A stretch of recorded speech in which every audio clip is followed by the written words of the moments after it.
Judy Justice. She wasn't trespassing in your house, madam. She wasn't burglarizing your house. She was bitten by your pit bull. That's what the case is about. She was told not to go into my house. If I believe you. Now I'm going to look at your video. Oh, my God.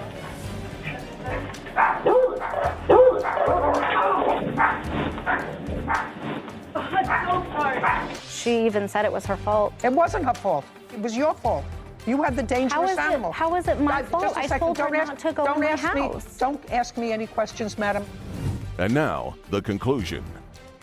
Mila Bazin is suing her former employer, Sarah Adams, for lost wages and pain and suffering after being bit by Sarah's pit bull. Okay, my issue actually is, in addition to everything else, why would a seemingly smart woman have a dog that she would have to warn people about to come to her front door?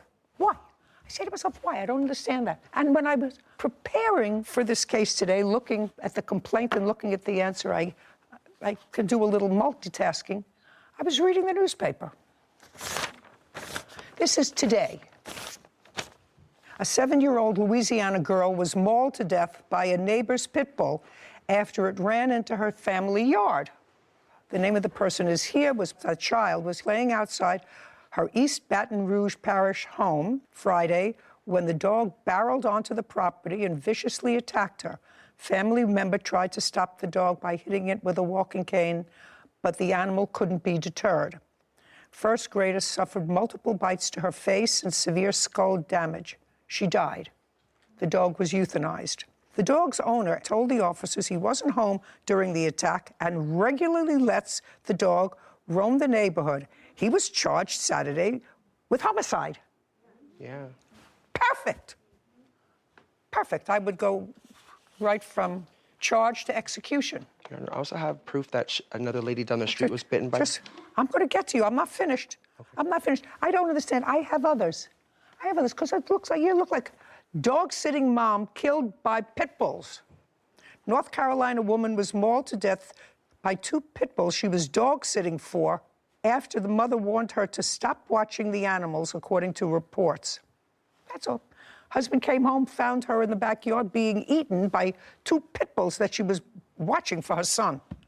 I don't understand. I have more, but I won't bore you with more. So I don't understand why intelligent people have a dog that they know is capable of killing somebody, of just turning and killing somebody. I don't understand it. I think, insurance companies can legally discriminate against people who have pit bulls by saying, we're not going to insure you. And there's a reason for that. But, Your Honor, I told her before she left not to go in my house. My dog was not outside. My dog was in my home, protecting my family. I want you to look at the video again. And unless your daughter is a moron and can't follow your instructions, she did not say to her, wait outside. I understand that. Just a second. She saw her. She was in charge of your home that day. She permitted her to come in and put the drink down. She did that. You want to watch the video again, or do you acknowledge it? I don't need to watch the video. So you acknowledge it. So I don't care what you said to her. When she got there, the circumstances were such that your daughter, who is taller than you are, was very happy to have her come in instead of saying, you're not allowed to come into my house because we have this vicious dog. She's not vicious.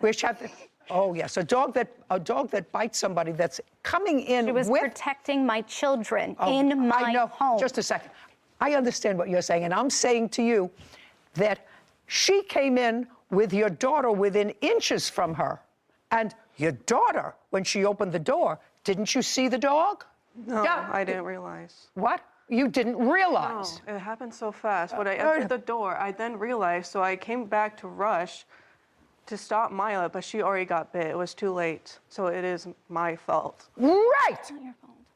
I love that. It's too bad that you can't teach that to your mother. It's really too bad you can't teach your mother to say, it's my fault. I have a dog that can be vicious. And so far, the dog has not been vicious to my children. I hope for your sake and your brother's sake that one day the dog doesn't get annoyed with one of your brothers. I just hope. I mean, this lady was about your size, the one that was killed by the 2 pit bulls. An older lady. So I'm hoping your mother chooses to have that instead of double locks taking care of her children. Great. But then she has to pay the consequences. I mean, I have to tell you, I'm old. I'm very old. I'm probably the oldest person that you know. I have never read one article where a Shih Tzu killed a person. That's why I have Shih Tzus. You have Chihuahuas? Yes. I've never heard about a Chihuahua killing a person. Ever.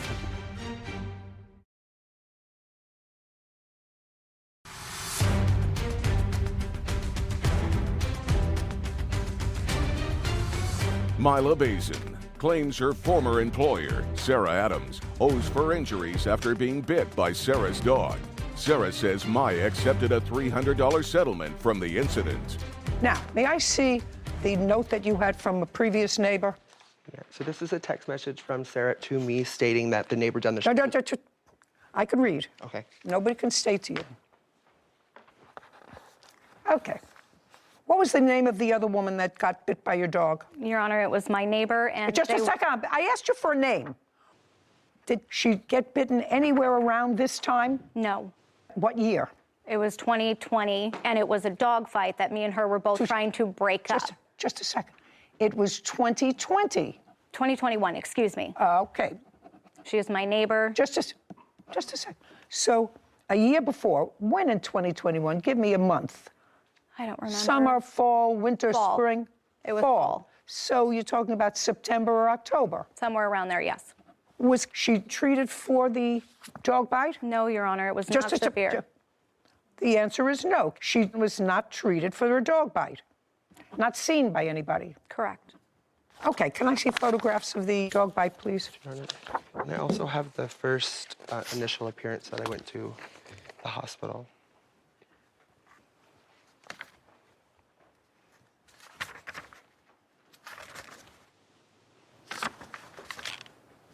Now you can step back up. I have another question for you.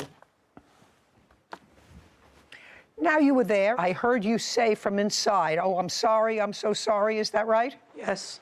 Yeah, at least twice. Now, after this happened, what did the plaintiff do? No. After this happened, just you and your two younger brothers were home.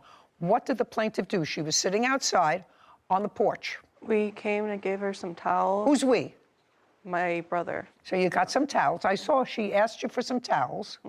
And then we tried to give her some Band-Aids. Put the paper down. You're annoying me. She said, just let me come in. So I put away the dog. She said what? Just let me come in. So I put away the dog and I put her, she was in my mom's bathroom and we were finding Band-Aids and rinsing it off. And And the then next day she came I to didn't my house. ask you a question. Now she's in your mother's bathroom. She's trying to clean it up, and you put the dogs where? We have kennels for them, cages. In kennels. Okay. You have kennels for them that you put them in at what time of day? Or when anybody is coming over? When do you use the kennels? We use them when we leave or about to leave, or if somebody's coming over that they haven't met. Okay. Now you knew that the plaintiff was coming over. Your mother had told you the plaintiff was coming over. Yes. Okay. And did your mother tell you in that phone conversation, would ordinarily ask, because I know I live with people your age and a little bit older, when is McDonald's going to be here? When is it going to be here? Did you ask your mother that question? No. Did she give you any indication about how long it would take? No. How did you know when plaintiff arrived? The car pulled up. So you were looking outside for the car? Yes. Great. And when were you looking outside for the car? You knew the food had arrived. Yeah. You went outside. Yes, I closed the door right behind me. Of course. You closed the door behind you. You went and got the food. There was extra food. She was clearly following you, and you clearly saw that she was following you into the house. No. Well, by the time you got to the front door, you want to see it again? You turned around, you saw that she was there, behind you. That's when I went in the house. That's No, when I no, no, no, realized. no, right before. Right before. Play it again, Sam. She's now out of the car. You're calling your brothers. Turn around, you look at her and smile, say nothing. She walks in. So you say nothing to her?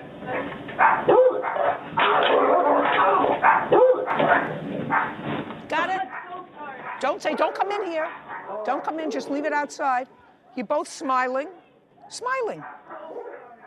You want to see it again? No, you were both smiling when you walked in. Play it again, Sam.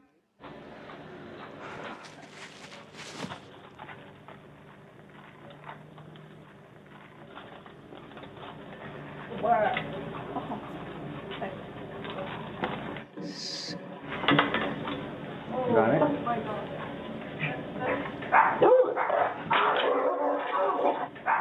Okay, thank you. Got it? Got it? Yeah, Okay, that's when very I good. realized. Ms. Bazine, quite frankly, the only thing that's distressing to me about your complaint is that you're only suing her for $3,500. That's the only thing that is, as far as I'm concerned, you could have just as easily been really seriously injured. And to me, people who will keep an aggressive dog, that's an aggressive dog, at home for whatever reason, especially a breed that has been determined to be a potentially dangerous breed of animal, deserves any consequences. This guy, this 20-year-old idiot, is going to jail. If I was sentencing him, he would go to jail for a very long time as an example. Maybe you have to set examples for people who allow innocent people to get killed because they like a particular breed of dog. I mean, I have to tell you, I'm old. I'm very old. I'm probably the oldest person that you know. I have never read one article where a Shih Tzu killed a person. That's why I have Shih Tzus. I've heard them, they nipped my finger maybe, they ripped my stockings, they ate the furniture leg, but I've never read a piece. You have Chihuahuas, you have Chihuahua. Yeah. I've never heard about a Chihuahua killing a person, ever. Ever. So if you're dumb enough to have a dog, you have to accept the consequences. This guy is going to accept the consequences for his stupidity, for letting his pit bull roam around, by going to jail. And you're going to accept the consequences by paying the exact amount that she's requesting, which is $3,500. Your counterclaim is stupid, and it's dismissed. Your Honor, and I'm done with you. Your Honor, we had an agreement that she signed. Done with you. We had an agreement that she signed. I was very high on narcotics and coming under the influence of coming out of the hospital. I do not remember signing this. And if it was for her to make me feel better because of what happened. I'm sorry, Ms. Bazin, that's not going to fly with me.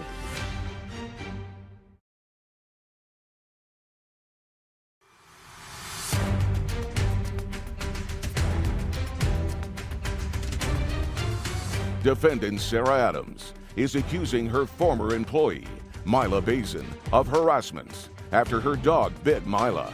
Mila claims she did not agree to Sarah's $300 settlement. We had an agreement that she signed. She signed the agreement Just a second. for $300, and we were done. Okay, I'd like to see that. Please. If she, on top of that, the next day she came back into my house to meet the dog that bit her. I don't care. made What do I care? What do I care about that? Why would you bring she got bit? She picked at it. I have all this evidence that she picked at it, and that's what it turned into because she didn't take care of it. I have to tell you, I don't care whether she took care of it or whether it got infected. If I got bitten by somebody's vicious dog, I don't care whether it got infected or not. That's a traumatic event. The only reason why I was suing. Just a second. But if you signed a release to her, She did. That's a different story. No, I didn't. She signed that paper. Don't.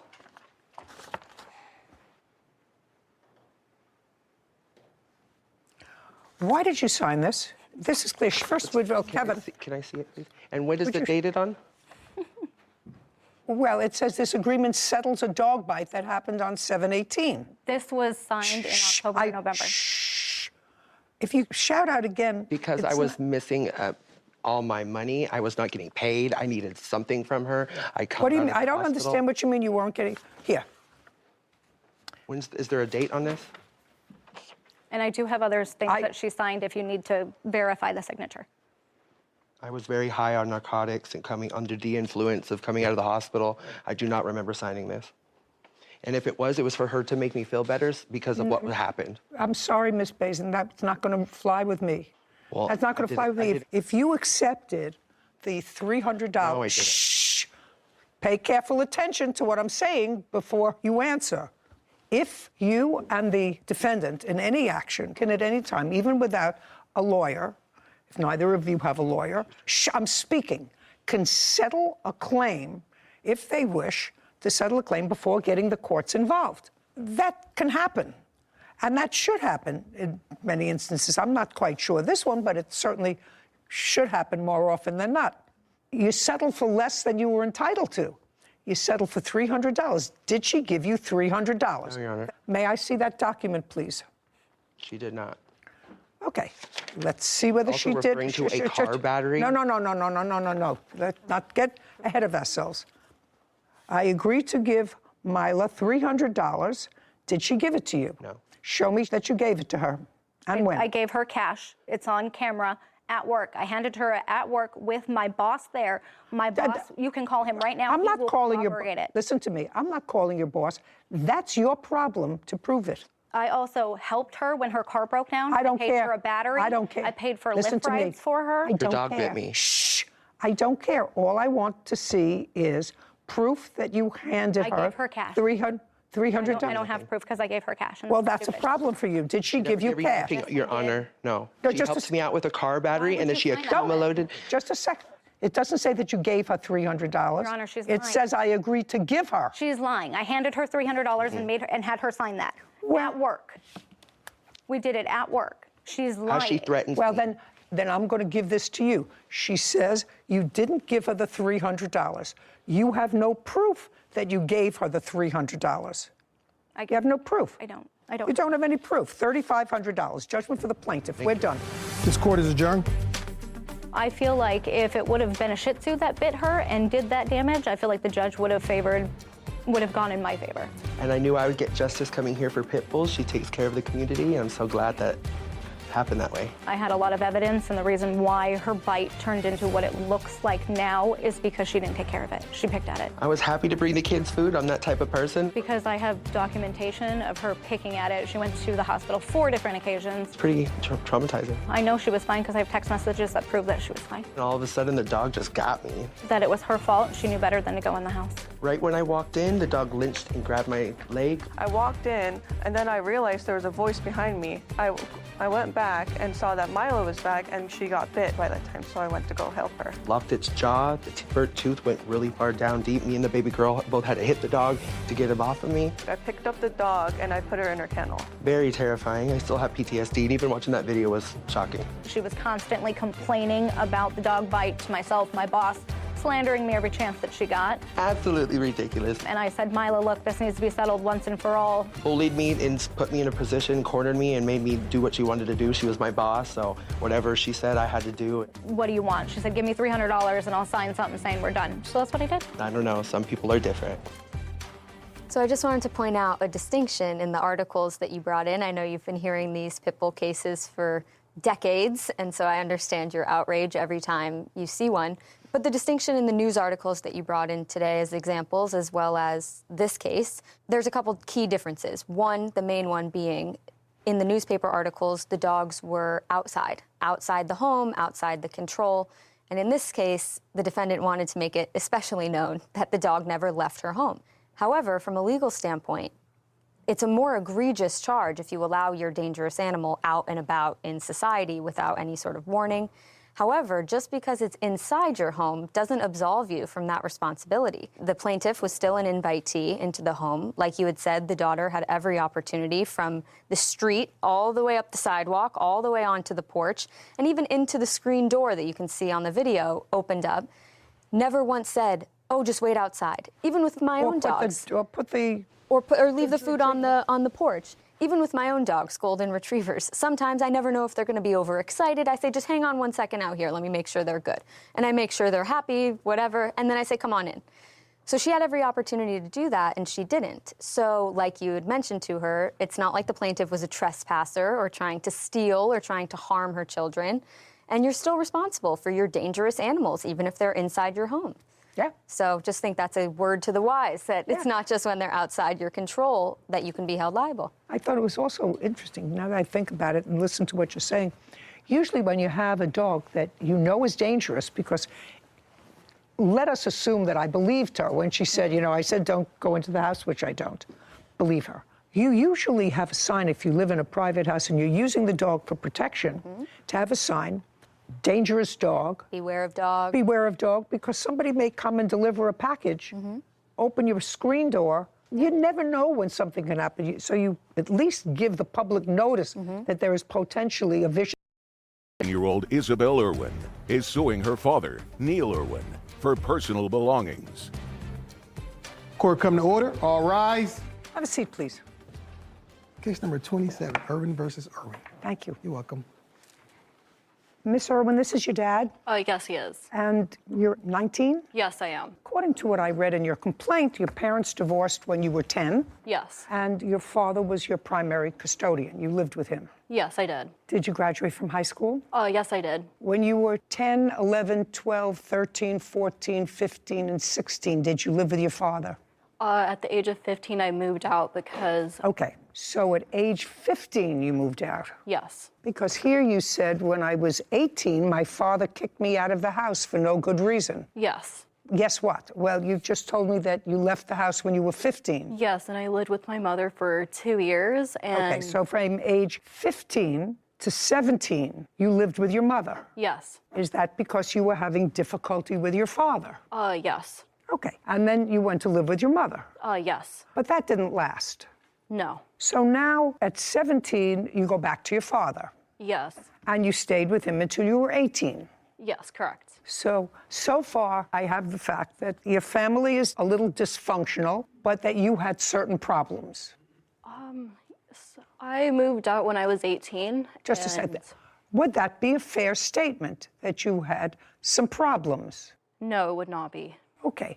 What high school did you graduate from? It's a school partnered with the National Guard for kids that are off track to get them back on track. Did you have to pay for that school? No, they are paid by the government. Could you look them up for me? Yeah, it's a residential program for youths aged 16 to 18 who've dropped out of school or who are seriously behind in credits and need to catch up quickly. Okay, so you were dropped out of school? No. Or seriously behind? Yes. Dropped out or behind in credits.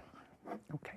And how old were you when you graduated from? I was 17 years old. And so at that point, you moved in with your father. Yes. And why did you leave when you were 18? He had evicted me. Okay. And I'd like you to tell me your version of his evicting you when you were 18, because this case involves you're suing your father for items that he disposed of that were yours, and you want this court to award you $7,400 for the things that he disposed of that were yours. Yes. Okay. So tell me why you believe he evicted you when you were 18. I believe he evicted me when I was 18 because I was buying my first car and he got jealous of the car I had, and he stated that when I moved back in for the second time. He evicted me the second. No. We're on the first time that your father evicted you, not the second time. The first time your father evicted you, I can ask him, or you want me to stay with you? You can ask him. Fine. Tell me why you evicted her the first time, which you did. The main reasons would be that she agreed to pay rent, which she never did. She needed working? Off and on. I'd say over the past 2 years, she's probably had, from my guesstimate, 15 to 20 jobs, all ranging from an hour or a day, I think the longest being about 3 months. Can't maintain a job, would prefer to smoke pot all day in her room and hang out with her boyfriend, basically. Which at the time, for the first eviction, she did not know Corey. Okay. But she still does the same thing. Yeah, well, that's unfortunate. That's what you indicate here. So that was the reason that you evicted her the first time. And that was maybe in June? I would have filed that June 9th of 2021. June. Okay. But she came back shortly thereafter, in October. The sheriffs removed her August 13th, 2021. Is that because you asked her to leave and she wouldn't? It's a three-step process. And I had a 24-hour notice posted to the door after 34 days. Well, she's your daughter. Yeah. So there must have been some discussion, Mr. Irwin, with her. You saying to her, listen, this is not working out. There wasn't a discussion, Your Honor. Was not. I served her the first notice. We talked about it. Oh, you talked about it? Prior to me filing. I told her I would do it. I don't think she believed me. She knew you wanted her to leave as a result of that discussion. Yes. And she didn't. She did not. She had lived with you off and on, with the exception of 2 years that she lived with her mother, and part of it in a residential program. It's a residential program, correct? Yes. When she lived with you, she was 10 years old. Can you tell me, Mr. Irwin, from the time she was 10 until the time she was 18 and she was ultimately evicted, what items in the house she purchased? Bed, TVs, anything big? She never purchased anything. When she came back from her mother, what did she come back with? I believe just a few clothes and a bag. She had to kind of run back. And to the best of your knowledge, had your daughter maintained any sort of gainful employment the last 3 years? No. So other than the clothes she came back with when she was 17, there were no big-ticket items? There were a few by the time I had to evict her the second time, but I would have furnished those, being, you know, bed set, furniture, bed. Tempur-Pedic bed. I think that's part of what she's really wanting out of this $7,400. Okay, so you purchased a bed Yes. because you didn't have one in the room where she was? I was just trying to take care. Yeah, I was using the room for my own purposes. I live alone until she moved back in, and usually welcoming of my daughter coming home. So I furnished a room. Okay, so that's why you left the first time. The first time you left because he got annoyed that you were hanging around doing nothing and smoking I did pay pot. rent, Right. too. Right. And weren't doing it much. No, I was not smoking often. We're not doing much, is what I said. Yes, I had a job. I worked at the beginning of the year. For how many days? I worked there for about 3 months, and then I worked as a kennel technician for about 2 months. What happened to both those jobs? My dad, his alcoholism, he would never let me sleep in the room as I was paying rent, and he would lock me out. He would lock me out. Okay.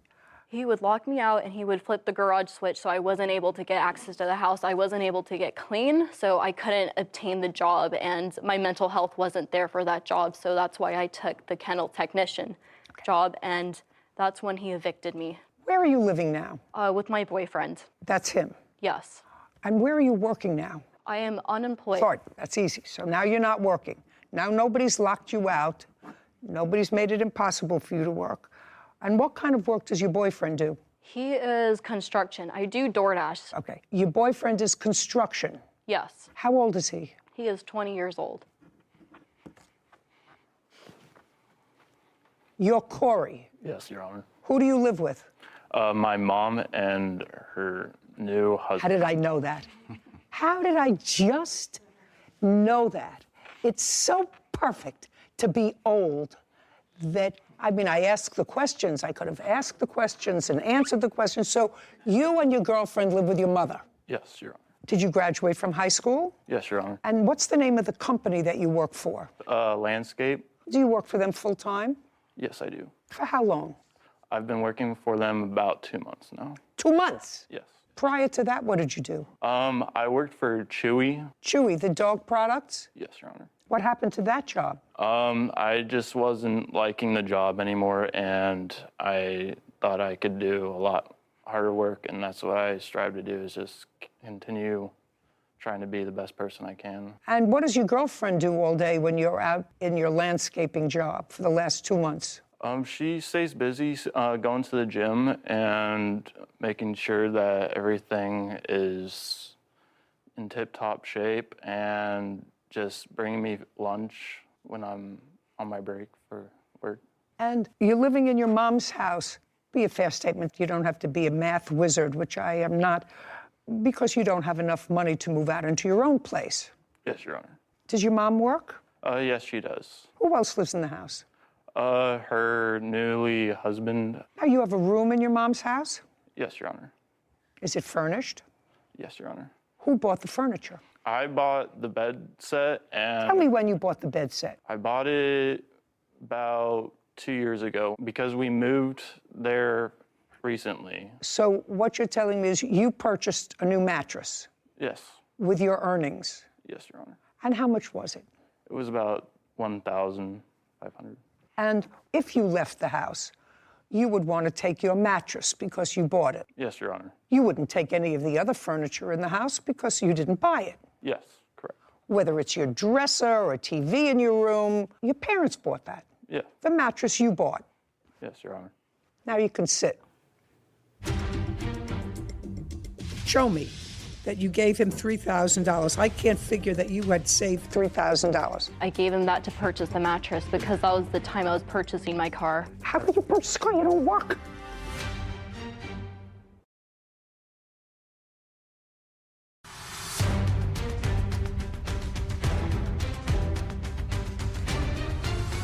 "19-year-old Isabel Irwin claims her father, Neil Irwin, owes for personal belongings." Now, I'm going to sort of pull this together. Eventually, you moved back into the house after an initial eviction, and you weren't doing well, I assume. Yes. And then you came back a couple of months later and asked your father if you could move back in. Yes. And he said, okay.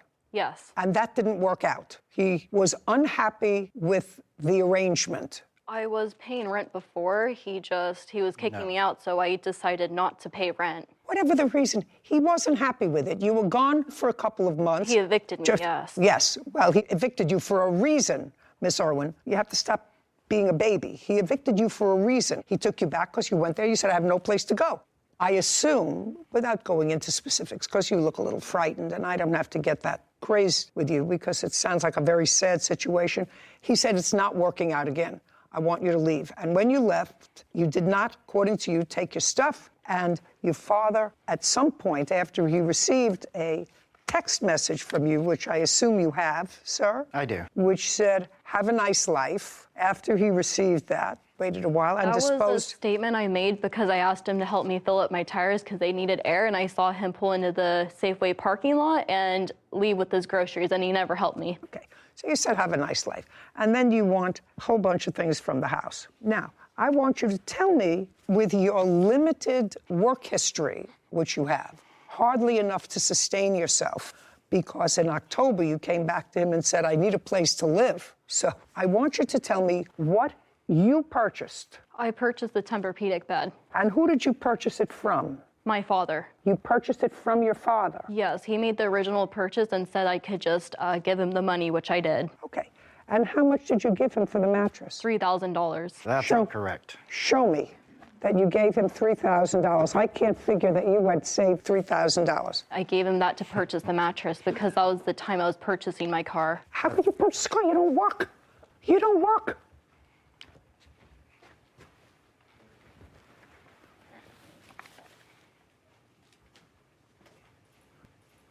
The first one This was doesn't tell me cash anything. Transaction that this you doesn't tell me anything. You want to tell me that tells me nothing. You want to give that to her. I would have to find credible, Miss Irwin, that you had managed to save from your job that you had for 3 months while you claim you were paying your father rent $3,000. It was the leftover money from me purchasing my car. Oh, I don't believe that. For 1 second. Okay, you want to tell me about the mattress, sir? Okay, simply put, I got one for myself when she wasn't living with me, and the mattress I furnished her with, it was a floor model. He gave me a good deal on it. I think it retails about $3,500. I got it for $2,300. My daughter and I did have an agreement that she could purchase the mattress for $1,800. However, as you may have figured out, that did not occur. And this was after she moved back in October, or when she was... Yep. Yes, it was. After she moved back in October? Yes, Your Honor. Okay. Mattress is staying where it is. Okay. Now let's go to dresser, nightstand, and TV. So you acknowledge that none of those things you purchased, bed, dresser, nightstand, and TV. No, I did not purchase that. Okay. Now that's your father's. He threw out my clothes, shoes, and jewelry. Now, you were evicted. Yes. Was it an actual eviction? Did marshals come to the house? No. I got served the eviction notice on June 30th. He illegally locked me out. No. Just June 30th. Yes. So on June 30th, you were given an eviction notice that said that you had to be out on what date? In 30 days. Okay. So far, is that correct, Mr. Irwin? That's fairly correct. I do have the 30-day no-cause notice to quit that she was served. Okay. And on what date did you leave? On July 1st, because he had thrown a camera Just a at second. my boyfriend. You left on July 1st. Yes. Tell me how you left. I packed a small bag, and I had left. You packed a small bag that contained what? A few of my clothes and whatever I could grab for a few nights. And where did you go? To my boyfriend's house. So you went to Corey's house? Yes. Do you have a laptop? I do not. Do you have a phone? Yes, I do. Did you take the phone? Yes, I did. You took some clothes with you, and you knew that you had an eviction notice, correct? Yes. Tell me what jewelry you allege your father threw out. He threw out my necklace my boyfriend had bought me. He Okay. threw out Which boyfriend? this boyfriend, Corey. Tell me about the necklace. He had purchased it for my birthday. Okay. Stand up, Corey.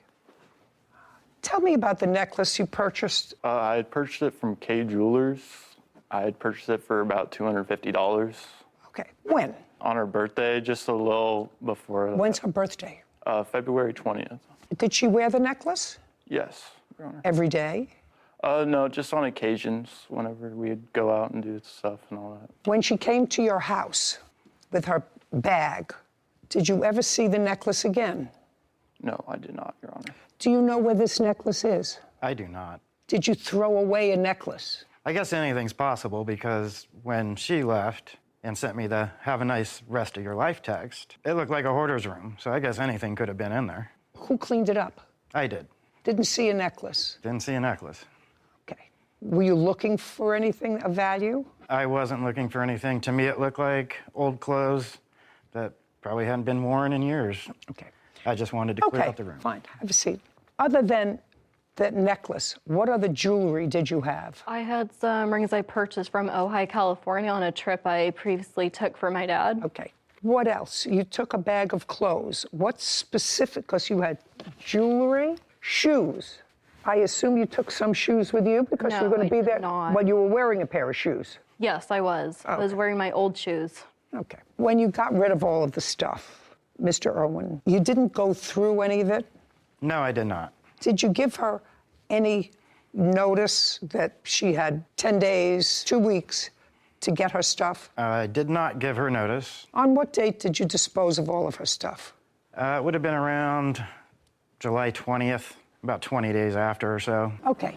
Well, but even according to your eviction notice, she had 30 days to vacate. Well, if you read the actual eviction notice, it's 5 days. After 5 days, you have to file another part of the eviction notice, which is unlawful detainer, meaning that she is now there illegally. So she left within the 5 days willfully. I'm 19 years old, and I want to live to be 79. And right now, that doesn't look good for you. I'm telling you, you look troubled and older than your years.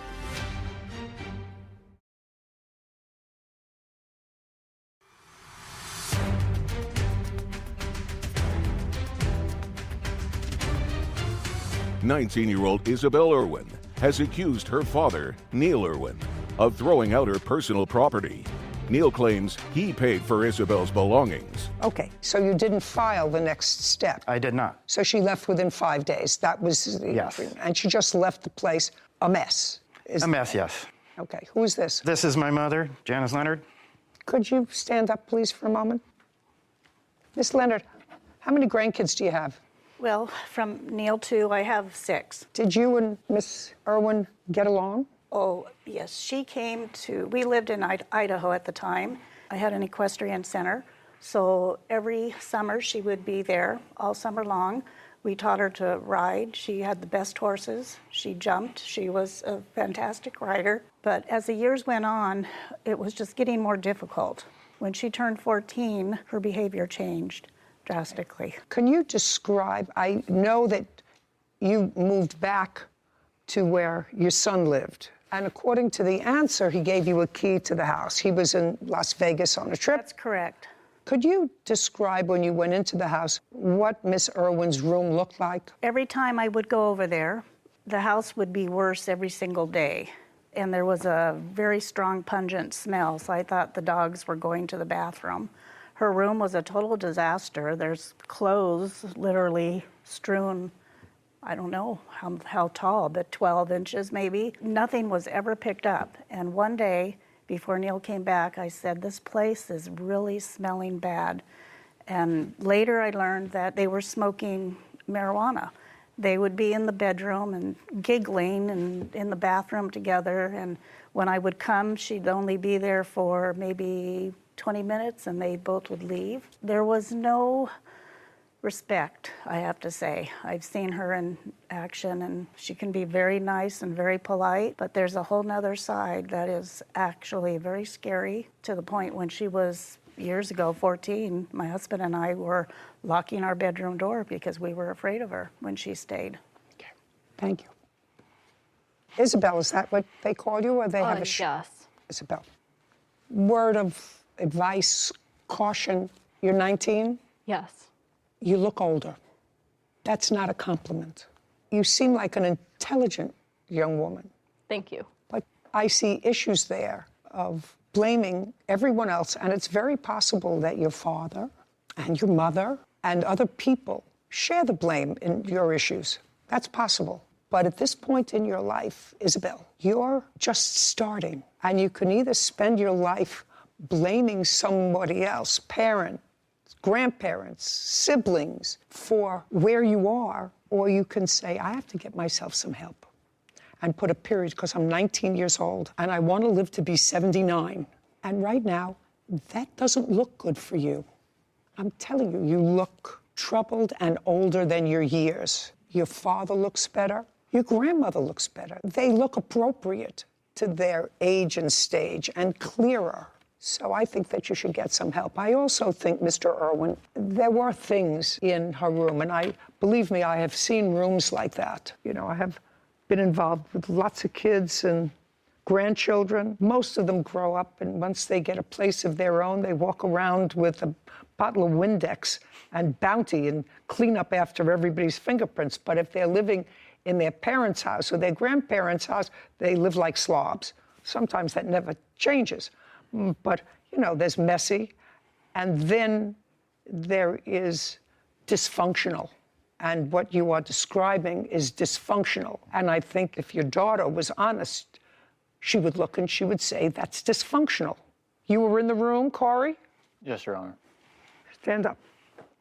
Would you describe your girlfriend's room in her father's house as evidence of being dysfunctional? Not a nom. Right here, Corey. Okay. Does her room look like your room? No, it does not, Your Honor. Okay. Would your mother permit your room to look like her room? Is not an answer, Corey. Would your mother permit your room that you're sharing to look like the room that was in his house where your girlfriend lived and you stayed occasionally? No, Your Honor. No. Okay, sit down. You should have looked for the necklace. He gave me an honest answer to everything that I asked him. So the necklaces was probably mixed in with a load of garbage that was there. To say the least. That was accumulated. It was like a hoarder. So I'm Your awarding Honor, you. I and have a you give video it to your of the boyfriend. room. $250 to go and buy her a new necklace. Thank you very much. This case is over. Thank you, Your Honor. This court is adjourned. I agree with the judge's decision 100%. I think it was very fair. I think it wasn't fair. She has so much more potential than what she's doing right now. I was just trying to get my belongings, and he literally just never wanted me to do it. She's a great kid, and in all reality, she's just making some wrong decisions right now. I made any really bad decisions. It's all been influenced by my father. You know, the apple doesn't fall far from the tree. I hope she grows up, and I love her. I know I need to grow up, but he evicted me, gave me 2 days, and I didn't want to make my dad mad. I hope you weren't talking about me when you were thinking of your grandchildren keeping messy rooms. I try and be neat and nice and organized. Well, I wasn't thinking about you today as a law school graduate, but I do remember when you has a were in 19-year-old. college and you were staying with us rather than in the dorm, keeping your door closed because it looked like somebody hit your room with a Mixmaster. Maybe just a few too many open suitcases, I guess. Yeah, open, unpacked suitcases. But got older and more respectful, and then you had your own apartment, and I remember visiting your apartment, and I said, who is it that lives here? I couldn't figure out who lived here. It's not the same person who lived with me. It's a maturity thing, and I think I was shocked to see that she was only 19 years old, in line with what you said to her, that she looks older beyond her years, and some difficulty can do that to you, but you have to take accountability and do what you can to make your life organized and set yourself up for success. That, you know, all that is true. I'm not sure that she has all the tools to do that, and I don't know if she has anybody there to guide her. It's too bad because she seems like an intelligent young woman, and her grandmother certainly portrayed a picture of a child who was accomplished when she was younger, and then something happened. You know, I hope she turns it around. hope she turns it around. I hope it's not other. His former landlords, Diana and Donald Back, for an illegal eviction, security deposits, and an assault. Court come to order. All rise. Have a seat, please. Hello, Judge. Case 2085, Schumann versus Back. Thank you. You're welcome. Mr. Schumann, Yes, Your Honor. I assume this is your wife? My girlfriend Girlfriend. and my son, Blake. And your girlfriend is here just for moral support. She wasn't living with you in the house. She wasn't living with me, no, but she was Sit down. I was a witness. Sit. a part of it. Sit down. Big part of it. She was not living at the house. No. Just you and your son. Yes. And you were tenants of Mr. and Mrs. Back for how long? I think it was 6 years. Starting when? When did I sign the lease? August 2016. Don't help him. Okay. Yeah. Yeah, 8/1/16. And which unit do you rent? Because they also live in the house. Yeah, it's 3 floors. I have the middle, and the top is just a little loft. Comes with a little loft. And did you move in there with your son? No, in the beginning, no. He wasn't with me. Was it just you? It was just me. And when did he move in? Probably 2 years later. 2018. Yeah. How old is he? He's 15. Now, in 2016, everything going well with your landlord? Yeah. Same landlord. Yes. What about 2017? Everything's good. Everything's going fine. 18 must have been going fine because you brought your son in to live with you. We did have a few incidences that I had to call the police then. Okay, so in 2018, you had to call the police. Yes. When in 2018? First time Mrs. Back came, and she had a problem with Blake. She said he walked too hard upstairs. Okay. Now, before Blake came with you, with whom was he living? With his mother. How long was he living with his mother? Since he, Since he was born? Yeah, since birth. And did you visit with him before he came to live with you? Yeah, I had him every other weekend and Tuesdays and Thursdays. So something must have happened in 2018 because he's 15 years old, he's in high school. You want to tell me the reason? Angela, I want you to bear in mind, this is my business. Yeah. You want to tell me why your son came to live with you? And if you just want to say to me he and his mother weren't getting along, I will accept that. No, that's not why. She wanted to move to Florida, and she said I could have Blake. Interesting. Okay, so the first time you started to have trouble was when your son came and Mrs. Back said that he was walking too loud, making too much noise upstairs. Yeah. And how did she communicate that with you? Well, Mr. Back was really the one who had the problem. At night, because Blake would go from his bedroom to the bathroom, and he walked too loud. That was it. So what did you do? Well, that was that. I want to know why you called the police. Well, why you called the police was because finally, this was the following year when she... Just a second. So that was it. In 2018, they told you that your son was walking too heavy. Yeah. In the middle of the night, going from his room to the bathroom. Yeah. Okay, but that didn't require a call to the police. So I'm waiting. Well, This is not a well. You call the police. confront I want to me. tell you something. I've been a tenant for most of my life. I've never called the police on the landlord. So this is not an answer that starts with well. When was the first time you called the police regarding Mr. and Mrs. Back, and for what reason? she illegally entered my apartment. She used her key to come into my house. Okay, don't speak. I told you not to speak. Okay, I'm sorry. When did she use a key to come into your apartment? What time of the day? No, It was during the month? day, and, Month? I don't remember. I mean, I have the police report. Oh, I'd like to see it. Yeah. Well, that will tell me. The door was open, Your Honor. Sorry. What part don't you understand? You want me to just grant his application and say goodbye to you? I'm sorry. Sorry. I know I had it. No, I have it, but You have it, but you don't have it. well, Okay, so that was sometime, according to you, in 2018/19, she entered your apartment without your permission using a key. yes. And as a result of that, what happened? Well, the officer It's came. not a well. Yep, the officer So came. she came in and you found out that she had been in your apartment. How did you... Yeah, I was how upstairs. did- I was in the apartment, and she came in. Oh, she used her key Yeah, and came in and you were there. yes. Tell me about that incident. So she came in. She confronted Blake, then I went upstairs. Just a second. She confronted Blake and you went upstairs. Upstairs from where? From downstairs. We were coming home. She came running down the block, saw that we were home, and started telling Blake that he walks too loud. You're walking too loud. You're walking too loud. Just a second. She's in the street. She was coming. She saw us and she's coming You back. said you were outside. You were outside. First you tell me, if I'm not mistaken, Whitney, he said he was in the apartment when she came in. Yes. Is that correct? Yes. Okay. First you told me you were in the apartment. That's not accurate. This happened outside. Yeah. Yeah. So it happened outside, and she was yelling at your son that he was walking too loud. Yeah. Yeah. Not yeah. Yes. Yes. Okay. And now she's outside, coming from the beach. She's telling him, "You're coming inside. Keep going." Then we went inside. I said, okay. Just a second. I said, okay, I'll tell him to walk a little softer, levitate a little bit. And we went inside, and I got onto the phone talking to somebody. I guess she heard me talking, and she opened her key and came up the stairs and started yelling. I wasn't yelling at Blake. I wasn't doing this to Blake. I wasn't doing that to Blake. All right, next. Next. Next. I'll tell you what this case is about so that everybody understands what this case is about. You're claiming that they illegally evicted you. That's one thing. You claim that they have your security deposit. And what else do you want?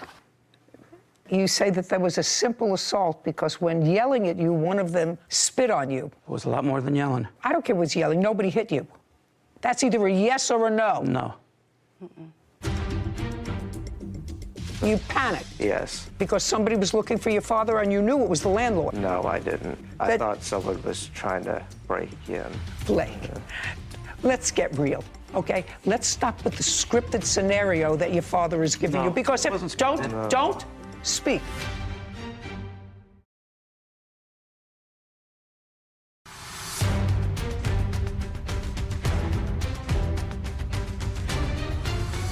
Daniel Schumann claims his former landlords, Diana and Donald Back, owe for an illegal eviction, security deposit, and an assault. Diana and Donald are countersuing for apartment damage.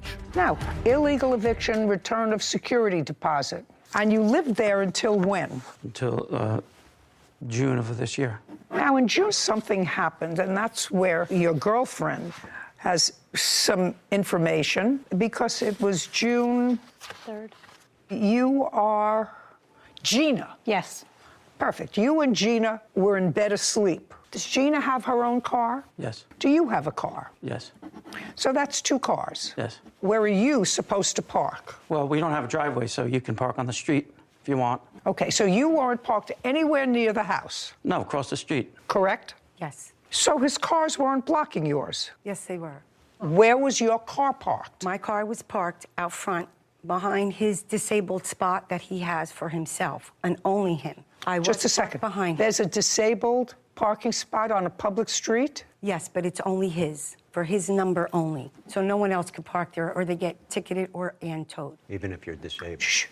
Yeah, even if you're disabled, you're not allowed. Did you get a spot assigned to you, sir, assigned to your car because of a disability? Yes. What's the nature of the disability? I had 2 cracked vertebrae in my neck. I dislocated my left shoulder. I have herniated and ruptured discs in my lower back and nerve damage down my left leg. So you have a place to park? Yes. Were you or your girlfriend, Gina, in any way blocking Mr. and Mrs. Back's car? No. Okay. Did you see where they were parked? Yeah, she was parked on the street in front of the house. Their car was parked in the street in front of the house? Yes. Okay.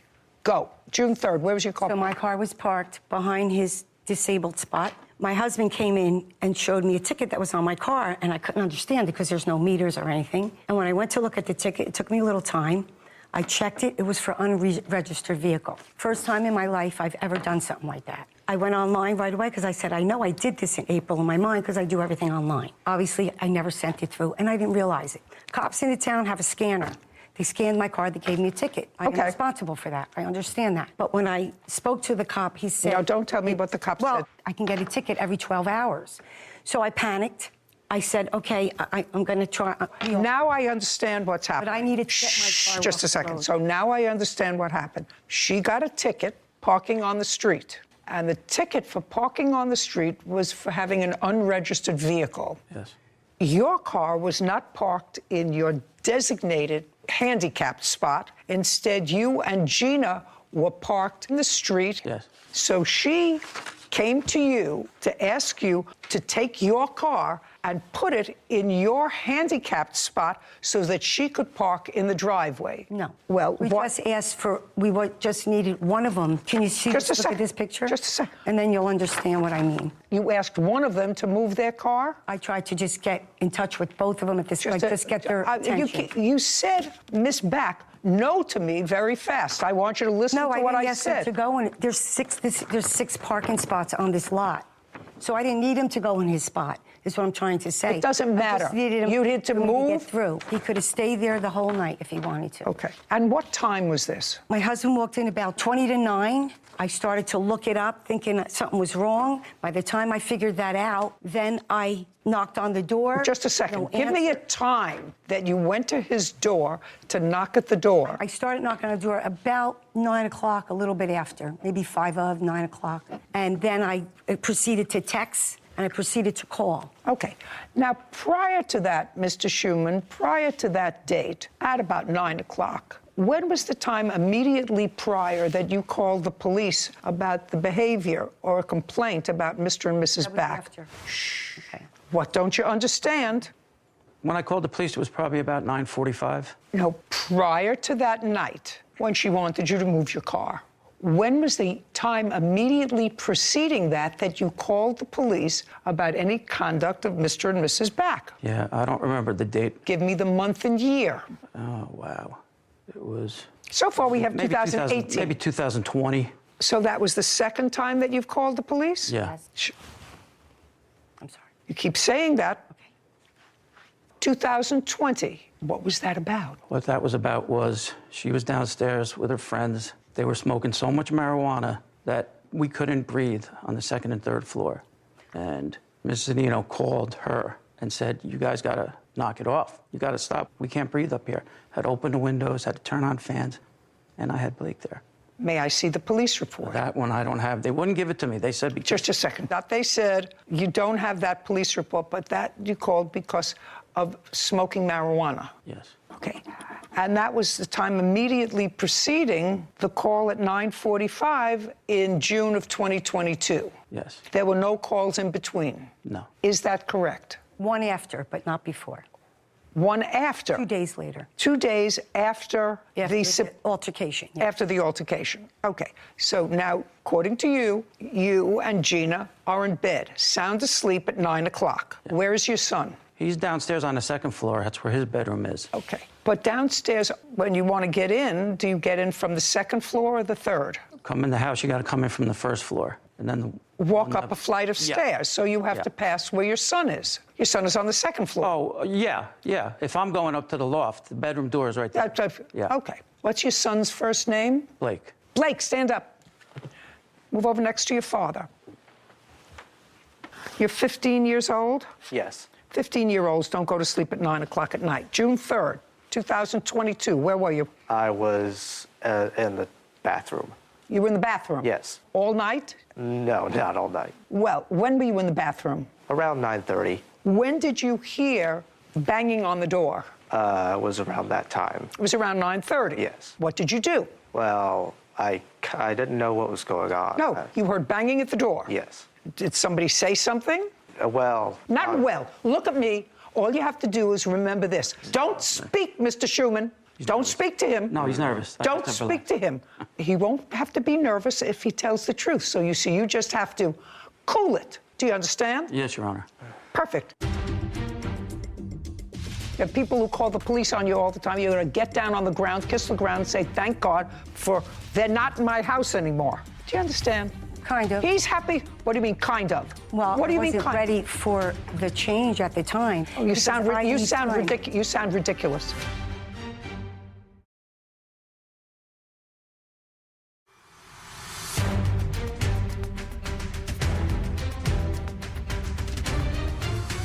Daniel Schumann has accused his former landlords, Diana and Donald Back, of wrongfully evicting him and keeping his security deposit. You came here. You brought him. Just remember that. You came. I know. You brought him. What did you hear when you heard banging at the door? I heard Don screamed Dan. You heard Mr. Back Yes. Mr. scream what? Dan and Dan. yes, And that's your father. yes. How many times did you hear him scream Dan? Only once. Once. And are you out of the bathroom? Well, I did. Oh, sort of- that's not an no, well. Sorry. Are you out of the bathroom or still in the bathroom? I'm still in the bathroom. Okay, so you're still in the bathroom. Yes. Was the door open or closed? Closed. Closed. So behind a closed door in the bathroom, you heard Dan from the floor below. Yes. Dan. Now, what did you hear after that? Is not an answer. What did you hear after that? Dan. Now, you knew somebody was looking for your father. Oh, well, I panicked, sort of. You panicked. Yes. Because somebody was looking for your father and you knew it was the landlord. Yeah. You knew it was the landlord. No, I didn't. You just told me I that. thought someone was trying to break in. Your Honor, you have You to mean, understand. just a second. Blake, let's get real, okay? Let's stop with the scripted scenario that your father is giving No, you. Because it if, wasn't don't scripted. speak. Because at 9 o'clock at night, if somebody is banging at the door and calling your father's name, then it doesn't sound like a break-in to me. If somebody's banging at my door and somebody is yelling out, Nana, Nana, I know they're not trying to break into my house. It wasn't Do you banging at understand? the door. Do you understand? It was the whole house was shaking. Okay. The entire okay, house. Mr. Schuman, I'm not speaking to you. Do you understand? You brought this ridiculous understand, lawsuit. You brought this ridiculous The lawsuit. truth has to be told. I can't tell Just the a truth. second. Because you're lying. Mr. Schuman, No, you're lying. You're lying. Mr. Schuman, you brought this ridiculous lawsuit, except for one thing. I'm finished with you. Sit down. Your Honor, I wasn't even the one who called the cops at first. Just a second. The neighbor across the street called first because, Mr. Schuman, you have a police report? yeah. Then I'd like to see where the neighbor across the street called the police. Yeah, that says it in Just a there. second. I'd like to see it. He also called. Shh. Okay. Yeah, when I called, they said someone else has already called. Give this back. Give this back. They don't understand not to talk. All right, I'm about finished with you. You moved out? Yes, I was illegally Great. evicted. Great. It's a great thing that you I was moved told out. to get It's a out. great thing that you moved out because you don't want to be with such bad landlords who yell and scream in the middle of the night, who smoke marijuana around your 15-year-old son who would never think of doing that, right? Right? Yes. Yes, of course. And so it's a good thing that you found someplace else to go. Well, it is a good thing. It's a very, very The good amount thing. of stress that's off me now. Perfect. Then it's what we call a mitzvah that you moved out. Okay? The only thing that I'm entertaining on either side is on your side the return of your security deposit. Do you understand? Yes. How much was your security deposit? $1,750. When you left, did you get any of your security deposit back? No. What date did you leave? It was the last day of June. So it was June 30th. And you paid June's rent. Yes. So now you're going to have to explain to me, Mr. and Mrs. Back, and I think I'm going to go to Mrs. Back, why you kept their security deposit. Well, Your Honor, he signed a lease when he first moved in. Just tell me why you kept their security Because deposit. he was asked to give me 60 days notice, written 60 days notice. Forget it. There are people who call the police on you all the time. You're going to get down on the ground, kiss the ground, and say, thank God for they're not in my house anymore. Do you understand? Do you understand? Kind of. He's happy. What do you mean, kind of? Well, what do you I mean, wasn't kind ready for the change at the time. That's why I always ask for 60 days notice. Oh, you sound Because I need time. ridiculous. I'm sorry. You sound ridiculous. Do you understand why she sounds ridiculous? You had very, very bad experience with your tenants. Police were called. I don't know. I've lived in places all my life. Police were never called on me as a tenant. I never called police on a landlord. Out there in the near audience, I want to know how many of you ever called the police about your landlord. Raise your hand. I just want some idea. Raise your hand. Don't tell me the truth. Okay, good. Now, how many ever called the police on a tenant? Look at all this. How many times? Twice. Great. Landlord or tenant? On a tenant. You called about a tenant? Yes. About a disruptive tenant? Yes. So, with the exception of Kevin, who is a businessman, entrepreneur when he's not here, taking care of my business here, and he called the police twice because of a tenant. Nobody else has ever called the police, so you should say, thank you, landlord for getting rid of these tenants who called the police and not give me baloney about a 60-day notice. Now, if that's why you kept their security deposit, which is what you said to me, then he gets a security deposit back, $1,750. And that's the only reason you gave me. It's $1,725, but Just I a second. didn't finish. $1,725. You did finish. I said, what was the reason? I asked you twice. Well, what was the reason? And what was the reason? I was letting him go from the 17th when he texted my husband to the 17th. The only thing I wanted in return is access. He said, no, see you in court. So I turned around and held him to his lease. Very good. Not here. Not here. Okay. $1,750. He gets a security deposit back. $1,750 or $1,725? It's $1,750. Take a look. Let's get the number right. The lease. This is fascinating. He signed his lease that says $1,725. Okay. You have information to the contrary, Mr. Schuman. No, she's right. $1,725. $1,725. Judgment for the plaintiff. We're done. Counterclaim is dismissed. We're finished. That's it. Court is adjourned. Judge Judy was right about I should be counting my blessings that they're gone. It was over a silly parking spot. I'm glad he's out, but I don't think he deserves his security. I mean, I couldn't teach him how to levitate. I tried, as much as I tried, we couldn't get it. I'll never understand why acrimonious relationships between landlords and tenants would wish to continue on for another 30 days, another 60 days, cut your losses and get out of there. And that's what happened. And the defendant's answer that, well, he was supposed to give me 60 days notice. Why would you want him there for another 60 days? It's called the police on you, as far as we know, at least 3 times. Yes. Whatever. It was just a bad scene. And for some reason, he didn't park at his assigned spot because of his handicap.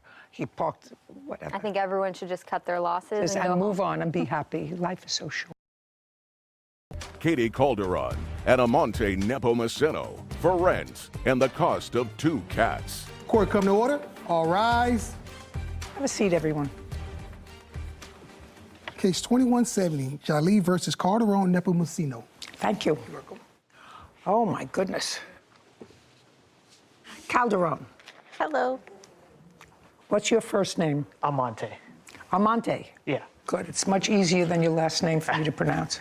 Mr. Giglio, this roughly is what the case is about. You and Miss Calderon were in a relationship for a period of time. You decided to take an apartment. You were both on the lease. So far, correct? Correct. Your arrangement with Miss Calderon, which seems to be consistent in both your complaint and your answer, is that you had a much better paying job. She was going to provide the food and some other stuff for the house, and you were going to be covering the rent when you lived together, which you did. Correct. There came a time when Armante, who was a friend of yours, came to live with you. According to you, he was going to help out with the rent. Correct. He came, he lived with you, he helped out with the rent for maybe a period of time, and then he helped himself to your girlfriend. Correct. Now they're a couple. When you were no longer a couple with Miss Calderon, she stayed in the apartment for a period of time, but then they both left. Correct. And you're suing both of them for rent and for the return of 2 cats that they took when they left. You claim the cats are yours. That's correct. That's what the case is about. And some cat expenses in the event that I let them keep the cat. Cats. 2 cats. So when did you and Miss Calderon sign a lease together? We signed the lease together at the end of July with the landlord present. July of 2022? July of 2021. Correct. And it was for a year? Correct. And you had a job working for whom, sir? I worked for a company called Steris. What do they do? They provide medical equipment to hospitals all over the world. How long have you been working for them? I'm going to have 8 years under my belt this year. And when you moved into the apartment in July of 2021, what kind of work was Miss Calderon doing? At the time, she was working at an animal hotel. It was a pet daycare boarding facility. Okay. Were you an hourly employee? I was an hourly employee. And I am correct that when you moved in July, your arrangement was that you were going to pay the rent. That was the arrangement. Correct. When did Armante come to live with you? About August to... That's right. correct. Shh. He... Just... Amante was going to be our third roommate. You mean 1, 2, 3? Correct. Well, you're not roommates, really. You and the defendant, Miss Calderon, were not roommates. You shared a room. We shared a room and Amante was going to live where? in another room. And what was your arrangement with Amante with regard to paying rent? We would split the rent 3 ways. Is that correct? Yes. And how much was your share of the rent? I would say approximately 927. How long did you live there? I was there when they signed the lease. I watched it all happen when they signed the lease. I came in, they signed Okay. everything. Well, you didn't sign the lease. I did not. But you were there from the beginning? Yes. And it was your agreement with the plaintiff that you would pay a third of the rent? Yes. Great. We asked the landlord Okay, too. so, hey, try not to hold each other's hands. Let's do the coochie someplace else. So you agreed with the plaintiff that despite the fact that you were not on the lease, you were going to assume the responsibility of a third of the rent, $927. Yes. So you moved in July, August, September, October, November, December, January, February, March. You left in April? Yeah. So you were there for 9 months? Yes. Did you pay rent for the 9 months? Yes, ma'am. Is that correct? He paid rent for about the 7.5 months. Okay. And then you left. Yes. Why did you leave? I decided to leave because he decided to go to another place he was offered. So What do you I mean he could- decided to go to another place He that was... got a place from his grandparents in another city. So I couldn't hold down the rent with her. So I decided to leave to save money and go back to my parents' house. Now, Mr. Jalil, you see, you don't make up a story like that, like he just told me. A lot of that has the ring of truth to it. Where are you living now? My grandparents' house in an in-law unit. So when did you tell them that you were going to a different place? In March. When did you leave? I left in July. Did you let him know that you were staying until the end of the lease? I what? What? I discussed with them that I would be leaving, but I would stick around to help them find either a different location or even suggesting that we all went back to our respected families just to, call it. Mr. Jalil, this isn't working for you. I have to tell you something, sir. This case is not working for you at all. And it's only because Mr. Amante is very direct with me that you're suing them for $10,000. Where does that come from in your mind? Your agreement with her was you were going to pay the rent. You were never out of pocket. Your agreement was you were going to pay the rent. He paid his rent when he was there. He paid his 1/3. You then told them you were leaving. That's a whole different story than what you wrote in your complaint, Mr. Giulio. Do you understand? Correct. It's a whole different story. So, at best, Armante would owe you for 3 months' rent if they just left. But you told them that you were leaving. Now, when did you find out that they were a couple? I found out at the end of April. Were you all living together? Yes. So you just had 2 months left to the lease. So he was paying you, he paid you in March, you had May, June, you signed the lease in July, so it was over at the end of June, June 30th. It would have been over at the end of July, Your Honor. Well, she doesn't owe you any money for rent. At most, he owes you 2 months' rent. Tell me why you left. My job doesn't pay that well, so I decided to go back to my parents' house. When you took this apartment, this expensive apartment, that was almost $3,000 a month rent, had you had a discussion with Armante about moving in with you before? Yes. Okay. Mr. Jalil, I'm reading your complaint because something wasn't registering right with me. You say you moved into the apartment together in August of 2021. Then you go through a whole bunch of stuff about a cat and then another adopted cat. You said in October we adopted a second cat. Around this same time, a third roommate moved in to shoulder some of the rent. Well, that's not true. He moved in right at the beginning. And that was... That was what? That was... A mistake. That was a mistake. Okay. But Armante acknowledges that he agreed right at the beginning. He volunteered the fact that he was there at the lease signing because it was agreed at the lease signing that he was going to pay a third of the rent. So, sir, you owe him rent as long as you show me that you've paid the rent. You moved out in July? Yes. And you paid your rent through July, or were you evicted? No, I paid my rent In July. Through July? Yes. Okay. 1854. Armante, you own $1,854. That's for 2 months' rent. Got it? Okay. I'm not subtracting anything because you stole his girlfriend. That's fair.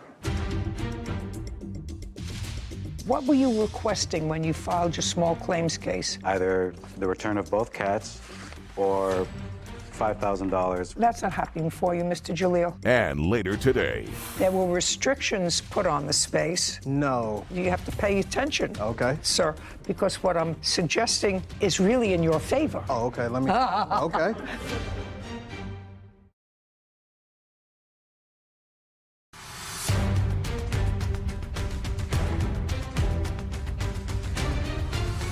Kamar Jalil claims his former roommates, Katie Calderon and Amante Nepomuceno, are wrongfully keeping his cats and owe him rent money. Now let's deal with the issue with the cats. She doesn't owe you any rent. That was not your agreement with her. You moved out in July, August, September, October, November, December.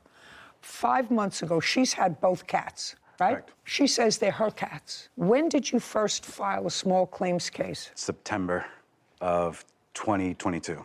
What were you requesting when you filed your small claims case? Be careful.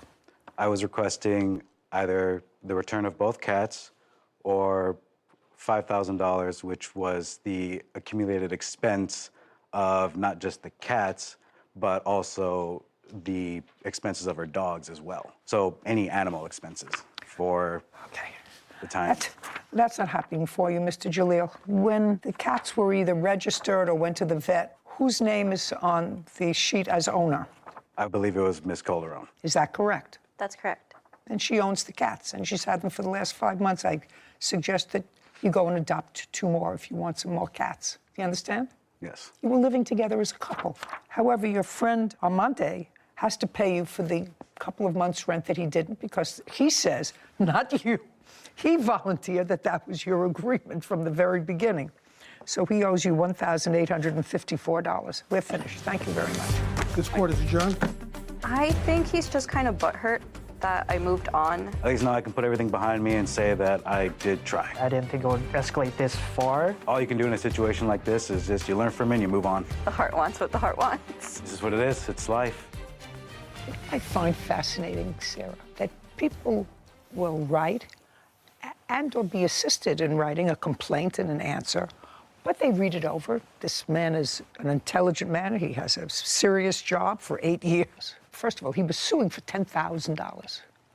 Come up with that money. $5,000 for the cat's expenses, ridiculous. But his complaint had really nothing to, even the timeline. As your clerk, I know that is a pet peeve of yours when I don't understand they it. don't You know, match up. if you're going to tell a lie, at least tell a consistent lie. Right. I think the right thing happened. I think the defendant friend admitted himself that he owed the rent, and that was great, even though he probably should have just kept his mouth shut. And not said, I was there when the lease was signed. This was always our agreement. I was going to be the third. But he was roommate. honest, which we always appreciate, and so I think the right thing. So I think he needs to, like you say, put a period, move on. Move on. Anyway, all happy, and they look happy. They couldn't keep their hands off each other. Case number 2172, Foster Gardner versus Menzel. All parties, please come forward. Jamar Foster and Sean Garner are suing record producer Livin Manziel for event costs after Livin canceled their Halloween party. Who's Mr. Garner? Mr. Foster. Right here. Are you going to be speaking? You're standing in the speaking spot. Yes, ma'am. Okay, great. According to what I read, the defendant rents a music studio. Is that correct? I rent a facility in which I own a music studio. You rent in someone else's building. Yes. And you're recording people. During the course of your business, you decided to enter into an agreement with the defendant to use that recording studio, which she rents from that space, which she rents from a landlord. May I correct you, please, Your Honor? Yes. She actually is a facility that has multiple units in it. She runs a studio, and then there's other event space inside of that same facility. Okay, give me an idea of how large the space is. I believe we were quoted something like 5,800 square feet. And so you have a music studio, and around it is other open space. Yes. You decided to go into some sort of a business with her. You wanted to run events. Yes, ma'am. Social events, nothing to do with the music studio. Absolutely not. Is that correct? Yes. And according to you, you gave her $6,000, Yes, ma'am. sort of front money, to start using that space. Yes, ma'am. Subsequent to giving her the money, according to you, there were restrictions put on the space, on the number of people you could have, the kind of parties you could have, etc. No, absolutely. I apologize. Well, you have to pay attention, Okay. sir, because what I'm suggesting is really in your favor. Oh, okay. Let me. Okay. So, is really in your favor, so you have to think. Okay. Subsequent to giving her, that means after giving her the money, restrictions were put on the kinds of events and the number of people you could have in the space. Is that true or not true? That is absolutely true. No, that's not. I'll get to you in a second. Okay. And you want your $6,000 back. Yes, ma'am. And That's what it's about. The defendant does not deny that you gave her $6,000. And then I'm going to hear what her defense is. So I want you to tell me, when, for the first time, did you have a discussion with the defendant about going into this business venture where you would front the money and whatever events you would have there, you would reap the benefit, the financial benefit from that? When did you have that discussion with her? Okay, so we met living at the end of August of 2022. We actually signed the agreement pretty fast. We signed the contract agreement on September 1st. May I see the agreement? Yes, ma'am. There was no agreement signed, so I don't know how it could be signed. She keeps arguing that. Just a second. Could you be quiet? Yes, ma'am.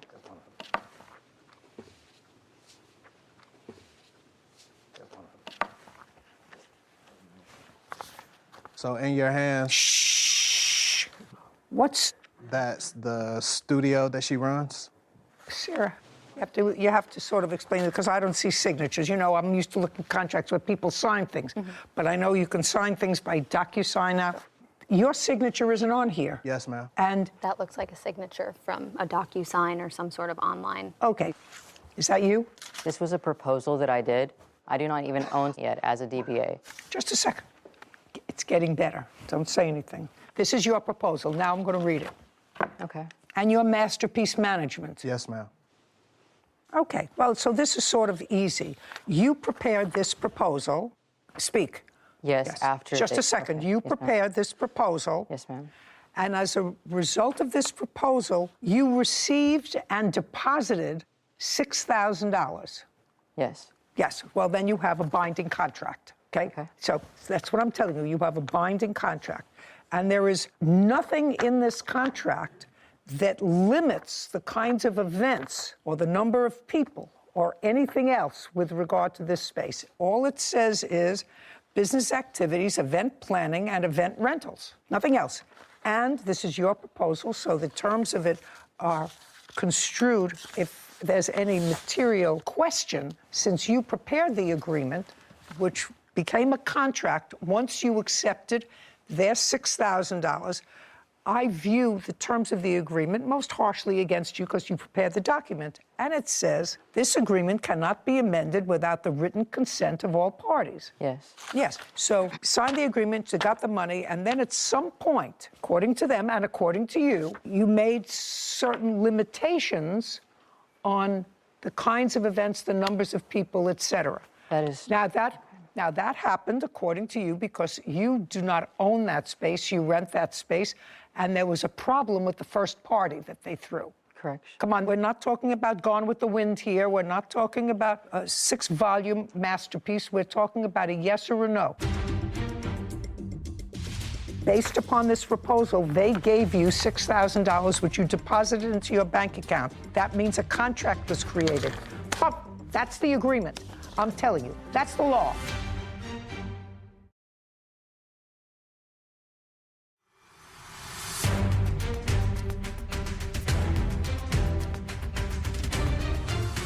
Jamar Foster and Sean Garner claim record producer Livin Manziel broke their agreement by canceling their event. Livin is countersuing for the costs of a recording session. Okay, there was a party that got out of hand. Yes, ma'am. Okay, and after that party that got out of hand, too many people or whatever it was, your landlord complained. Yes. Okay, and it was after that that you told your two partners that We are not partners. Yeah, according to this, you are. We didn't finalize the agreement. This is a finalized agreement, madam. I just said to you, I want you to pay attention. This is your proposal. Based upon this proposal, they gave you $6,000, which you deposited into your bank account. That means a contract was created. That's the agreement. I'm telling you, that's the law. Okay. You prepared the proposal, you signed it, they said, okay, and they fulfilled their part of the agreement by giving you $6,000, which you accepted. Got it? Got it? And you can't, according to the agreement that you prepared, modify this agreement any other way than a written contract signed by both parties. You can't change the rules. Did you know that this was rented space? We didn't have all of the details about the place. Well, see, next time you should know what you're dealing with, whether she's the owner or whether she's not the owner, whether she's a renter, whether she has the ability to rent out to sublease for events. I mean, all of these things, before you give somebody $6,000, you should know that. Okay. And you had one event at the space? No, we actually didn't get an opportunity to throw any events at the space at all. The event that you were speaking of, she had partnered with another group of promoters and individuals to throw that party. So you didn't have anything to do with that? What was it, a Halloween party or something? It was a Halloween party, but that wasn't with you? No, that wasn't. Is that correct? He was a part of the event. Is that correct, that it was with other people? Yes, it was correct. It was with other people. They were just associated with the event. They worked at the event. And I don't care whether they worked at the event. You received money from other people for an event. Yes, ma'am. Well, let's be clear. And after that event, you imposed additional restrictions on the use of the space. No, hold on a second. They knew about the event. Hold on. They can't tell me what they knew. This is your contract. They called a fire marshal. My landlord contacted me that the neighbors were complaining. People were parking on their lawns 90 minutes into the party, but it was not their party. Somebody else paid you for it. The next party they wanted to throw involved minors, and I told them absolutely not. Yes, ma'am. I just made it clear what types of events would be approved. Well, you can't do that. I'm just telling you, you can't do that. Ma'am, I'm not allowed to throw events that have out drugs for children. You have to understand something. You can do whatever you want as long as you put it in a contract. You prepared the contract. This contract is silent as to any restrictions on the space for events. So you have to give them their $6,000 back because they didn't have an event. They got nothing of value for their $6,000. Correction. They were managing an artist whenever I met them that they were responsible for paying. So I'm countersuing them for $1,050. Just a second. Okay. $6,000 they get back. Okay. Easy? That's a contract case. Now, you have a counterclaim, and your counterclaim is for $1,000 because you say they owe you that for a rental that they did for an artist that they manage. I provided my services as a recording artist and a music producer for their artists. I provided them with 2 exclusive beats. Well, show me the contract with them. I have. Just show me the contract with them. There was no contract. Judgment for the plaintiff in the amount of $6,000. Counterclaim dismissed. We're done. Thank you This very court much. is adjourned. I was just trying to have a proposal, not a finalized agreement. Well, I appreciate us getting some type of justice out of the situation. They came in wanting to do multiple things, and I was excited for my small business. We tried as much as we could to help out and make sure that we increase the revenue streams inside of that business. They're actually going to be hosting hookahs with children at your event in your space. I'm not comfortable with that. To ever associate us with any type of drug use or abuse, especially involving children, that was just an inaccurate claim. I think it's better just to part ways. Move over to bigger and better things. I was going to tell you I had the invitation, per se, for the event for Halloween that they had put together. So they put a lot of time and effort into planning the party. It seemed very legitimate. There was notes about security. There was notes about no alcohol, food and drink will be provided. So I could tell that they had put in a lot of effort to hosting this event. And although it wasn't a malicious breach on the defendant's part, I understand she hosted a party that had nothing to do with the plaintiffs, that she got into a little bit of hot water. So to be cautious, she was letting them know, hey, I can't host these types of events with a lot of people. It makes the street too crowded, whatever the reason. However, I disagree with you because I would have given them the full $10,000 that they were asking because although not a malicious breach, and I understand her concern after having the incident with the previous party, but that's not their fault. You believe that the difference between the cost of one venue to another should be ascribed to them. It's interesting, but the $6,000 was to cover a lot of events. This is one event, so... I see your point now that you put it that way. I just think if you were going to make them whole, they should receive their expectant damages as well, or whatever they relied on based on the contract. I accept your opinion. Suing her former employer, Kimberly Stewart, for unpaid wages and defamation of character. Court come to order. All rise. Have a seat, please. Hello, Judge. Case 2103, Horn versus Stewart. Thank you. You're welcome. Ms. Horn, it is your allegation that the defendant, for whom you worked for a relatively short period of time, owes you some wages. Yes, ma'am. And in addition to owing you wages, you are suing her because you claim she defamed you by calling you a drug addict. And she went to my board telling them that I did other acts. Well, you can't tell me what she told anybody else because that's hearsay. Could I give you the evidence? No, you have to wait until I'm finished. Okay. That's your claim, that she owes you money for wages that you weren't compensated for and that she defamed you. The defendant says that you were an hourly employee. You were, in fact, paid for the hours that you worked. I assume that you are claiming that she paid for the hours that she worked. She has a counterclaim, and her counterclaim is that after you separated, parted company, you posted some very damaging and defamatory comments on the internet about her organization. So why don't we start with you, Ms. Stewart, and tell me what kind of an organization you have. Your Honor, what we do is that we provide opportunities for people who have substance abuse, behavioral health, who may need education services such as getting their GED. We do skills training. We have employers that will staff them as well. And we also provide substance abuse and behavioral health services. Is it a 501c3 organization? No, we are a for-profit company as a corporation. And how many employees do you have? We currently have 7 employees. And when did Ms. Horn come to work for you? What was she hired to do? She was hired as the clinical director, and she started on July 21st, 2022. Okay, before I go to Ms. Horn, I want you to tell me what special training did you have, or is it required to have? You're the director of this? I'm the VP of operations. Okay. Is there any special training that you had? Besides having the master's in accounting, I have my own accounting firm. Okay, so you have a master's in accounting and you have your own firm? Yes. Okay, and you do operations for this? Okay, and Ms. Horn, I'd like you to tell me what your educational background. You were hired as the clinical director. Yes, ma'am. So tell me about your educational background. I've been in the field for 15 years. I have a master's in counseling psychology. I have my LPC, which is an independent licensure. And so when she wanted to do illegal practices... No, you're getting ahead of yourself, Ms. Horn. Yes, ma'am. Did you answer an ad? Yes, ma'am. I went for the interview, and when I showed up for the interview, she told me that I could not oversee the clinicians, BHTs, and case managers, and that I could not sign off on notes because I had an LPC. I got the board on the phone that day, and You're getting far ahead of yourself, Ms. Horn, and I'm just telling you, who is this person? My dad, Your Honor. Okay, I'm just telling you that what you're doing is, by not just answering my questions, you're not serving your cause well. Yes, ma'am. Do you understand? Yes, ma'am. Okay.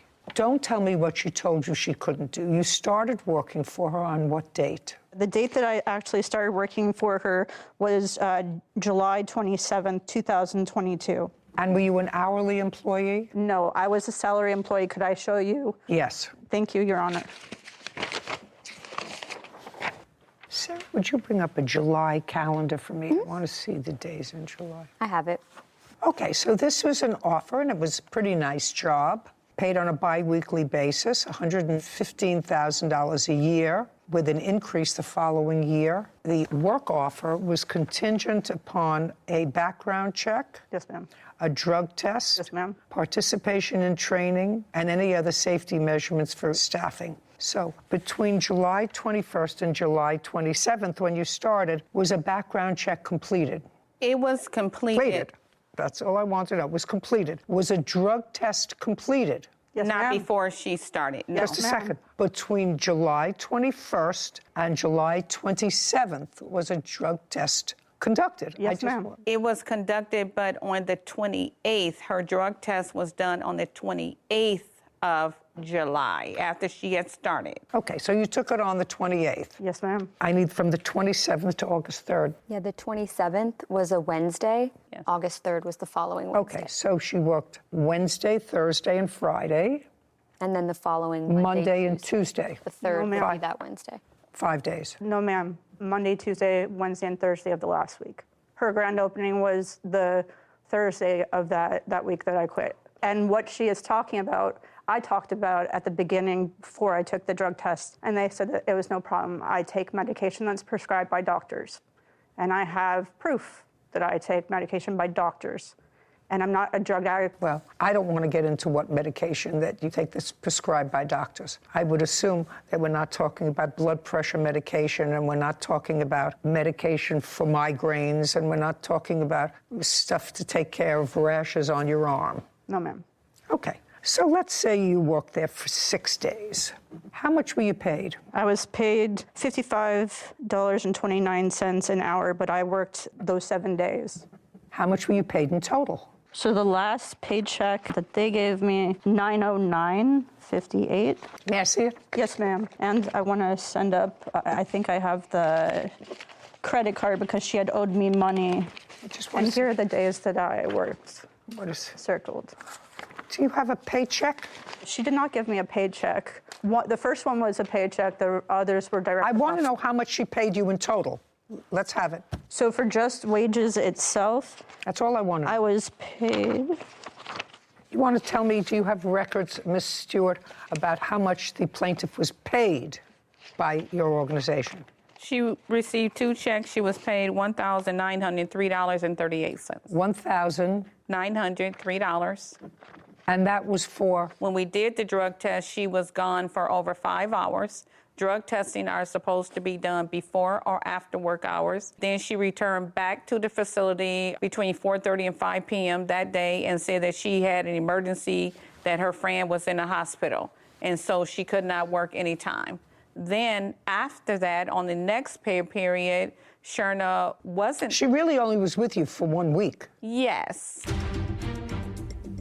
On what date did you tell her that? About the 28th, yeah. On the 28th, did you tell her that on the 21st? No. I'm just asking you. No, because what happened that day was it was a confused interview where I was about to walk out. Okay. Well, I'm getting unconfused.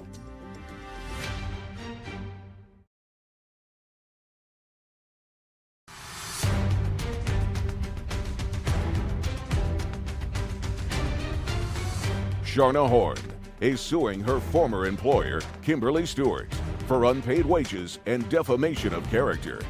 Kimberly is countersuing for property damage and slander. So she really only was with you for 1 week. Correct. And then on the next pay period, because she was paid for those 3 days and the time that she took off, we put her on the hourly rate because she didn't work a solid 2 weeks. But at any rate, we paid her for the time and days she was there. And so we don't owe her any money. She was paid. Well, you were actually paid almost $2,000 and you were there for 5 days. What she said was a lie. I never took off time. Just a sec. I said something. Don't say what she said was a lie. You were paid almost $2,000 and you worked for 5 days. 7 days. Well, when you went to take your drug test, what time did you leave? Well, the other person... Just what time did you leave? I did not leave from anything. I did it on my own before I started. So is what you're telling me that the defendant was incorrect when she said that you were gone from the facility? Yes, ma'am. Okay. Do you have anything to support that she was gone for 4 hours? Ma'am, she was gone for half the day because that's when she ran into my office and said, hey, there's some stuff that's going to show up. Will I be fired? Or am I going to have a job? So when did you have that discussion with her? That was on the 28th of July. Did you ask her what substances? Yes. Did she tell you? Yes. Okay. From my information, Ms. Horn, how much do you think, in addition to the $19.03 that you were paid, do you think you're owed? 10 hours, ma'am. 10 hours. Which 10 hours? That's from the week of the second week, not the first week, because I never left. I actually stayed late the day before their grand opening because she ordered a sofa. Are you charging her for those hours that you stayed late? Yes, because that's work. No. Okay. What else? Right now we're just playing with time. I passed everything, and I was told I would be fine. Just a second. Who told you that? She? Yes, ma'am. When did she tell you you would be fine? I went to her. I said, there's going to be a drug test. Here's the medications that I take. On what date did you tell her that? About the 28th, yeah. On the 28th, did you tell her that on the 21st? No. I'm just asking you. No, because what happened that day was it was a confused interview where I was about to walk out. Okay. Well, I'm getting unconfused. So you went into her before she got the results of the test and asked her specifically, these are the medications that I take. This is what's going to show up. Is it going to be a problem? This is common, Your Honor. Is who? This is common in my field, to take drug tests before all the field. You're going to answer my question. Yes, ma'am. My question is, if you knew that it might have been a problem, you did not tell that to her on the 21st of July or the 22nd or the 23rd or when you started, but not until either right before or right after you took the drug test. That's when you said you went into her office and said, these are the medications that I take. Is it going to be a problem? Yes, ma'am. Mr. Horn, actually, I'm glad you're here with your daughter. May I talk to her for a minute? No. Okay. You may not talk to Could I show you a picture of the inside of the facility of what happened in that facility, please? No. You left. And Yes, I ma'am. find that the records are so, actually, you don't have records, unless that's something that you want to show me. You wanted to show do. me something about your employment hours? You were paid almost $2,000 for the few days you worked there. As far as I'm concerned, it didn't work out. You hated it there, and she wasn't crazy about you. Because I had to leave because I was going to be violating state law and federal law, which she's already done, Your Honor. I'm going to ask you, and you've been doing what you're doing for 15 years. Yes, ma'am. Tell me what job you had that lasted more than 3 years. I've moved Tell me who you worked for in the last 15 years, more than 3 years. I can't because I was in graduate school and then I went to So you weren't, PhD. just a second, so you weren't in this field for 15 years, you were in school? I've been seeing clients since 2007. Privately? No. Well, what I asked you is, who did you work for in the last 15 years, more than 3 years? University. Is that where you went to school? Yes, ma'am. Is that where you went to school for how many years? 5 years. Your father wants to have a word with you before I'm finishing up with this case. You want to have a conversation with her? You're blowing it. You answer her question directly and don't go anywhere else. Okay. Was that helpful? Yes, ma'am. Okay. We're leaving the salary that you think you're owed. You say that the defendant called you a drug addict and thereby limited your ability in your chosen field. So show me, tell me. I would like to submit the board allegations because everything... Just a second.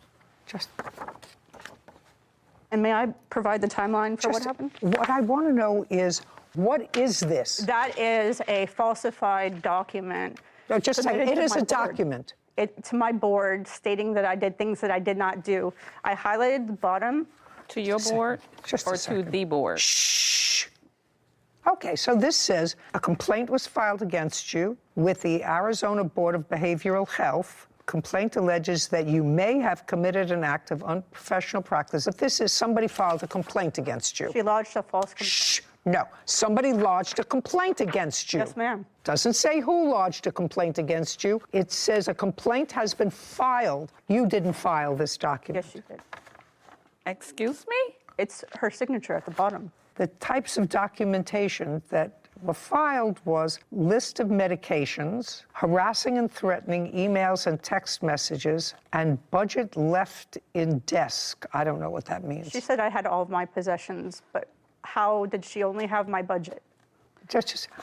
I'm telling you that this is what it says. Yes, ma'am. Okay? The CEO filed this document, and you swore to the accuracy of this document. Well, this report says that you were complaining that the person who was doing intake had to have a master's level. Don't look at any papers. That's what you were complaining. Yes, That's ma'am. your first complaint. Yes, that ma'am. the person doing intake, and somebody said to you that the person who was doing intake was just taking basic information, and once the basic information was taken, they would be assigned to somebody else. But That's Your what Honor, it said. She said that she wanted to get some substance use information. My state board gave me this paper that I'd like to submit. Just a second. I don't care about your state board, actually. The question is, does she owe you any money? She doesn't owe you any money for salary. I've already determined that. I see what she was supposed to pay you. It's not that you were working there for days. You have hours that you think you want to be paid for. That's not happening. You were paid almost $2,000, and what I gather was a very acrimonious few days. I mean, you're talking about either 5 days or 7 days. You were compensated. Forget it. Do you have any security footage of her? I do. Put your hand down. She said she had. Put your hand down. You're going to see the video. No. Not the video. She stated in a document she had video of it. I don't think you understand the court process.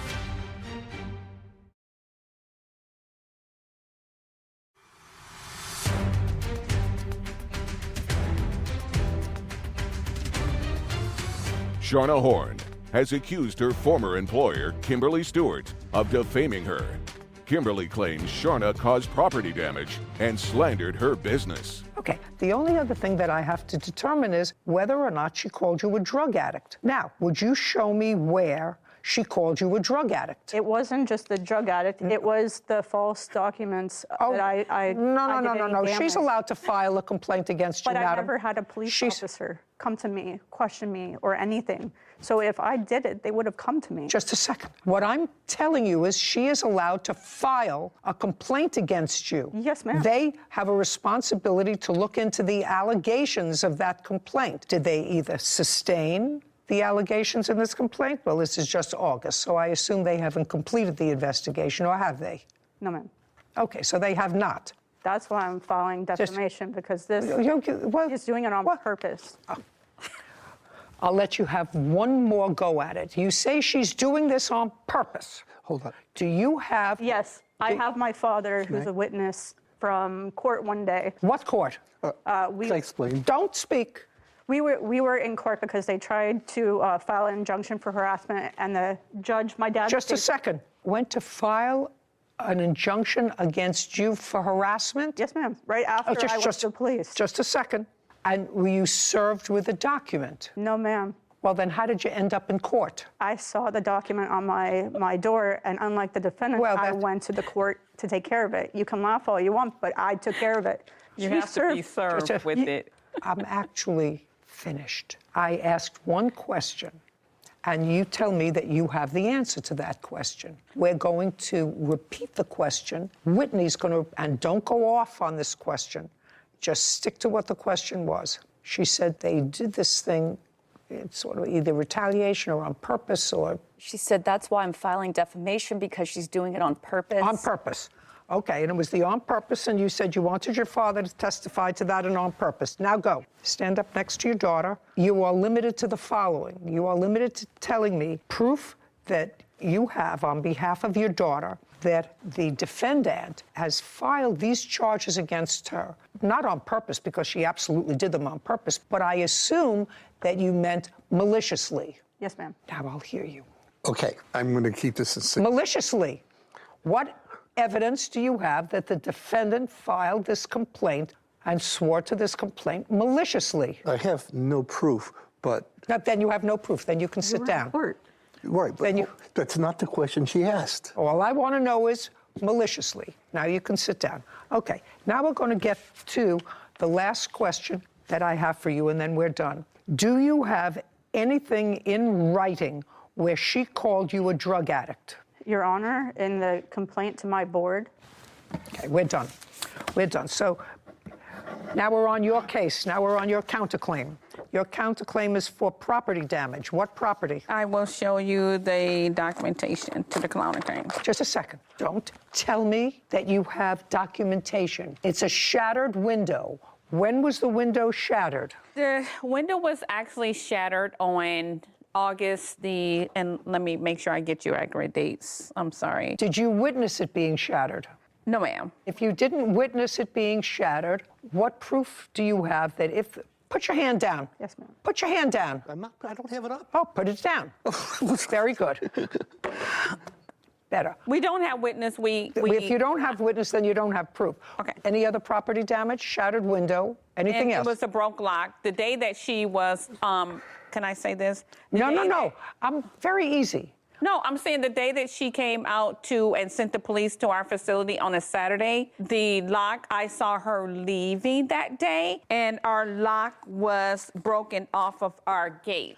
All I want to know is, did anyone witness her either? No. Then the answer is no. Do you have any security footage of her? I do. Put your hand down. She said she had. Put your hand down. You're going to see the video. No. Not the video. She stated in a document she had video of it. Just a second. Oh, gosh. I don't think you understand the court process. So I'm not going to tell you. I've dismissed your case, and I'm getting very close to dismissing hers. I'm dismissing those parts of her complaint which allege property damage because she has no witnesses that you, in fact, committed property damage. There's no reason for you to continue looking up papers. Your case is dismissed. Do you understand? Yes, ma'am. It's about very clearly. Now, the last part of this case has to do with the defendant's allegation that you, in fact, defamed her organization. I'd like to see in writing what you have to prove to me that the plaintiff defamed your organization. I want you to. I didn't ask you for anything. Now it's her proof. Do you understand? What I'm telling you, Miss Horn, is your behavior is a little off. I'm telling you. Because I was framed. Just a second. Your behavior is off. And I've told you why. I've given you specific reasons why. You had two parts of your complaint. One is for wages, which I dismissed, and the other one for calling you a drug addict, which you could not prove. No. You're not hearing me. I asked you for proof that she called you a drug addict. You didn't have it. Now, proof that she defamed your organization. May I have it, Kevin?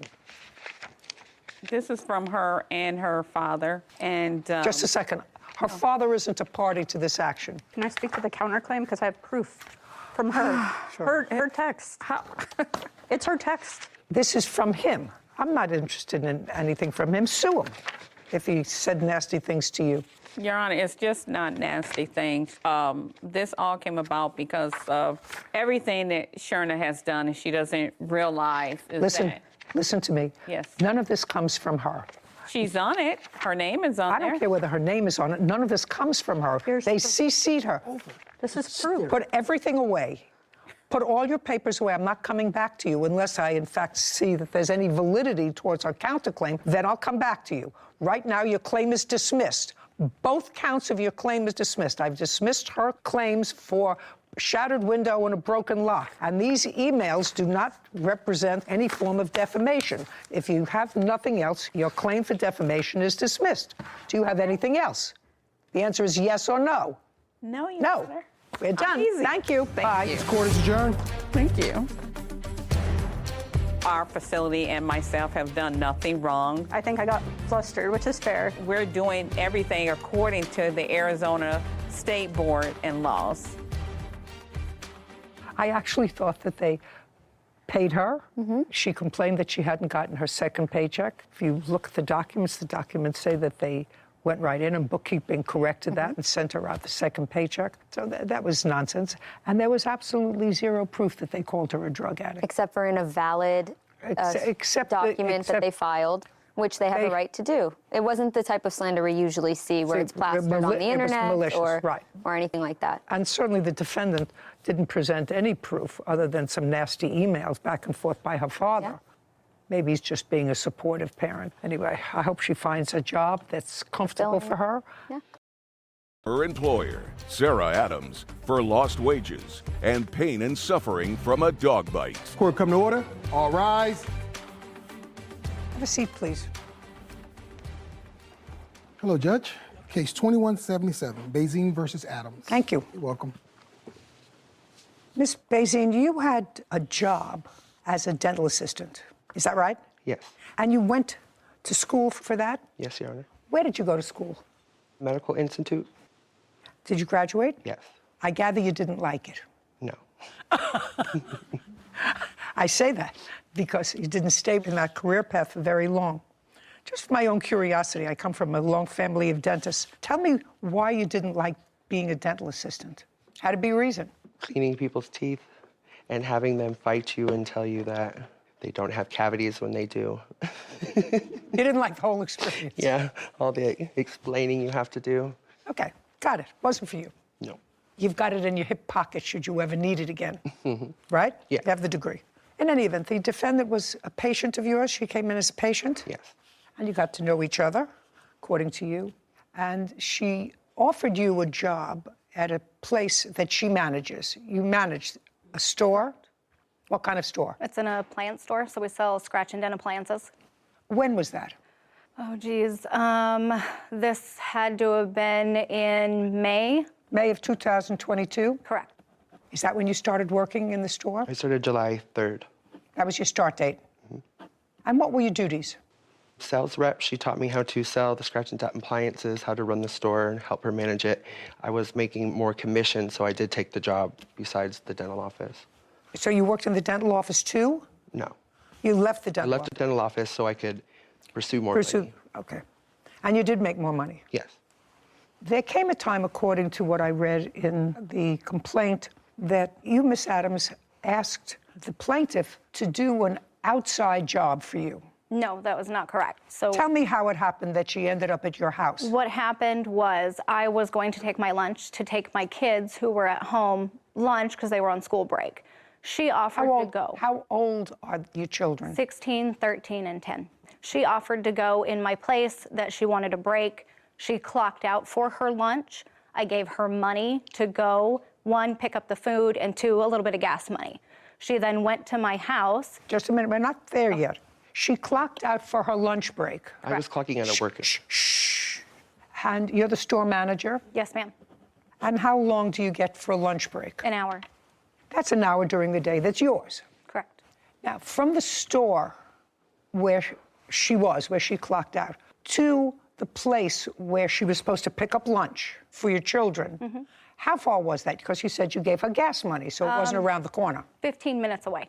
And how far from this place where she got the food is your house? Right down the road. 5 minutes. Not even 2.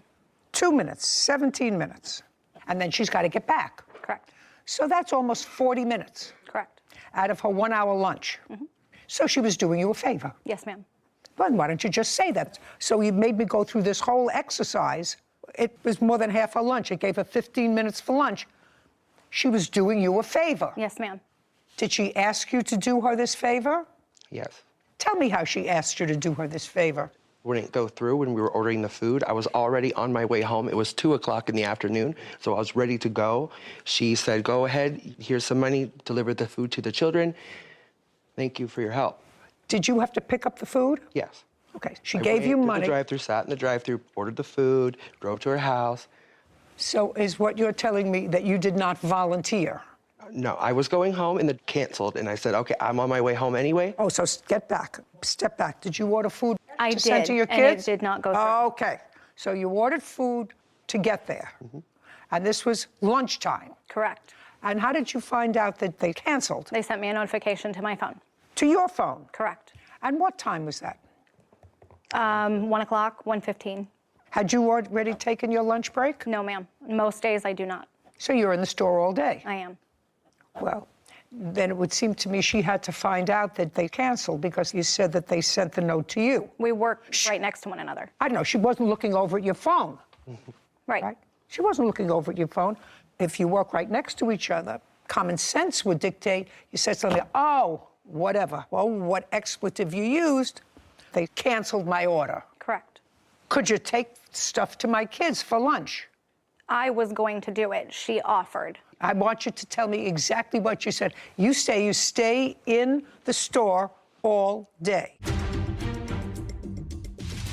Now you thought about it and you thought about your defense and you did, in fact, according to you. Just remember something, because here's $20. Would you take the food, drop it off for the children? And in addition, voila, you said to her, please do not go in my house. My dog is aggressive.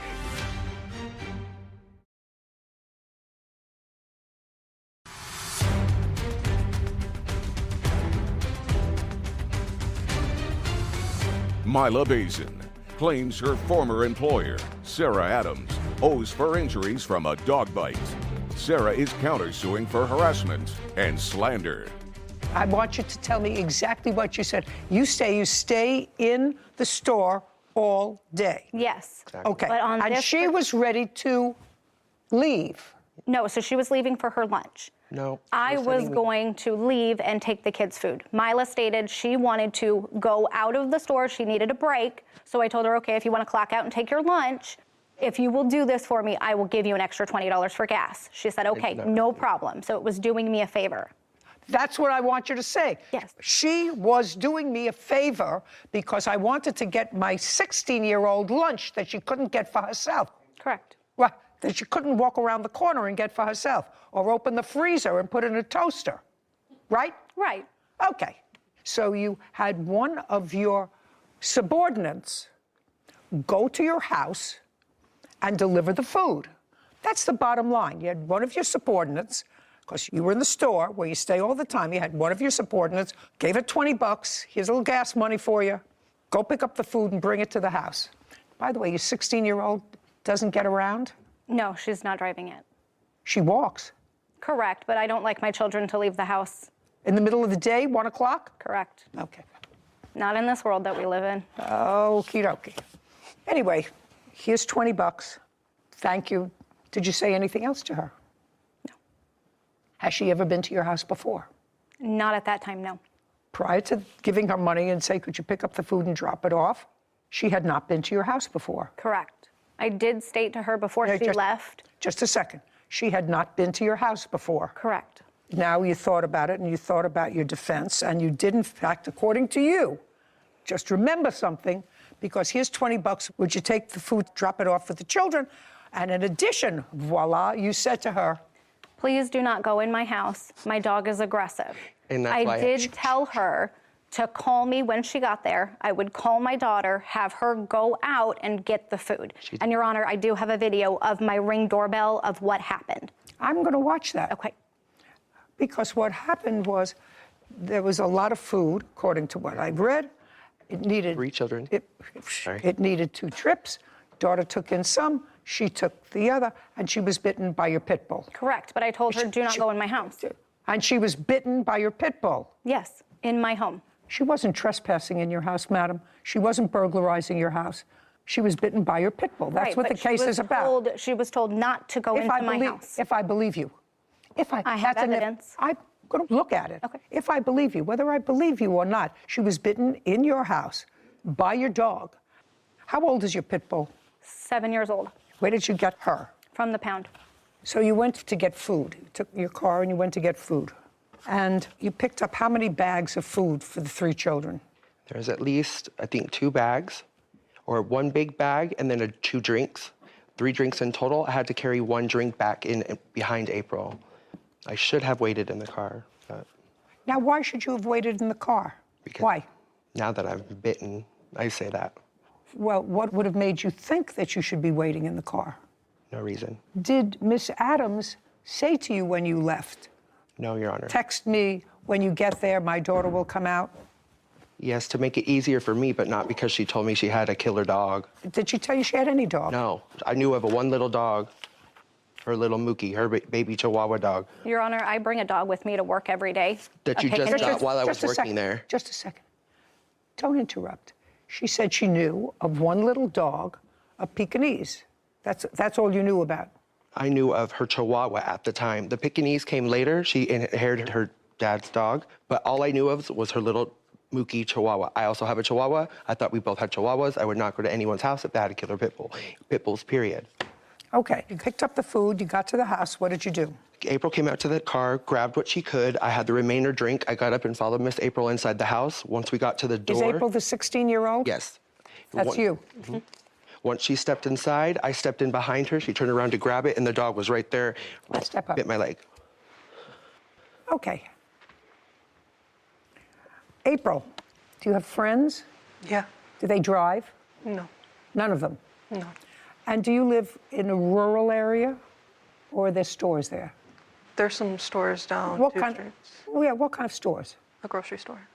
Yeah. So if you wanted to and you were hungry, you could have gone to the grocery store and gotten something for lunch. Mm-hmm. Mm-hmm is not an answer. Yes. So on that day, let me make sure what day we're talking about here. July 18th On July 18th, you and your siblings were home for the day? Yes. Yeah. Tell me about the conversation you had with your mother about ordering lunch. My siblings were hungry and wanted something new, so I asked my mother. You called your mother at work? Yes, I called my mother at work to ask if she can order some food. What time did you call your mother? It was around 1. And that's all you said to her? And what did your mother say? She said yeah. She said yes, but she must have also said, what do they want? I mean, they didn't want to go to the grocery store, so she said, what do you want? She said, I can order McDonald's, and I said, that's fine. She said, I can order McDonald's, and? And I said, that's great, that's okay, thank you for doing that. Okay. Now, she called you later to tell you that they had canceled the order. Yes. Hmm? Yes. Yes. And what did she say when she said they canceled the order? She said that Milo was coming over to drop off the food, and she already told her about... No, don't make things up as we're going. Be very careful when you talk to me. Mm-hmm. Yeah. She said Mila is on her way over with the food. Yes. Now, Mila came over, she pulled her car up in front of your house. Yeah. And did you see her pull the car up in front of the house? Yes. Okay, did you come outside? Yes. All right. Came outside. Did she get out of the car? We're going to go step by step. She got out of the car? No. She stayed in the car? Yes. And you took a bag? I took all I could, 2 bags and a drink. Okay, but that wasn't all the food there was? Yes. I told her I would come back for the rest. Did she say that to No, you? Your Honor. I didn't hear you say to her when she turned around, stay out there. I didn't hear you say that to her. Do you understand? I didn't hear you, and I heard everything. Say that to her. She had one drink that she was going to give you, and she actually leaned over to give it to you. I didn't hear you say anything to her.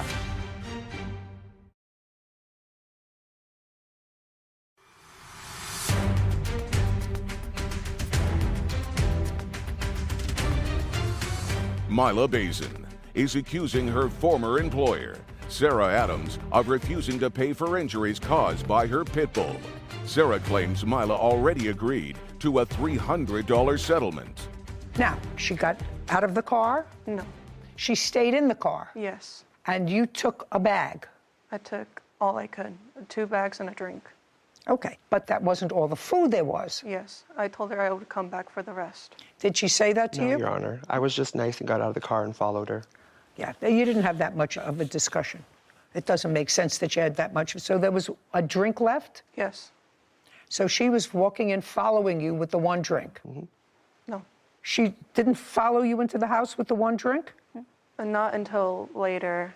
What do you mean not until later? What happened in between the fact that you grabbed the food and 2 drinks, there was a drink left, now she's out of the car. I didn't realize she was out of the car. I thought she would stay on the car. So I'm walking over to the house to open the door. Okay. Now, I want you to point to some place in this room where the car was and where your front door was. Make believe I'm the car. Point to some place in this room. If it has to be more, you can say it's twice that distance, twice the distance from the front and the back of the courtroom, or half the distance, or it's the same distance. How far is it from the car to your house? The car was right here, and our No, door... I'm the car. Yeah. And how far away is front door? About right here, not that far away. Where? Where those... So maybe 20 feet. Yes. Now I'm going to look at your video.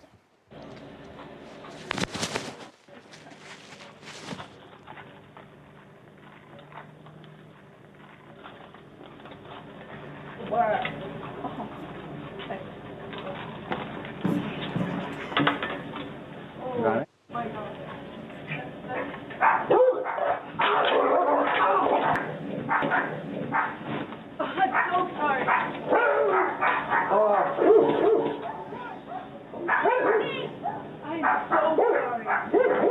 Oh, what did she do?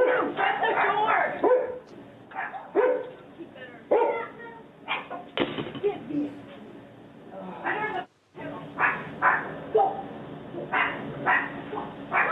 Give me a towel. I'm so sorry. Give me a towel, hurry.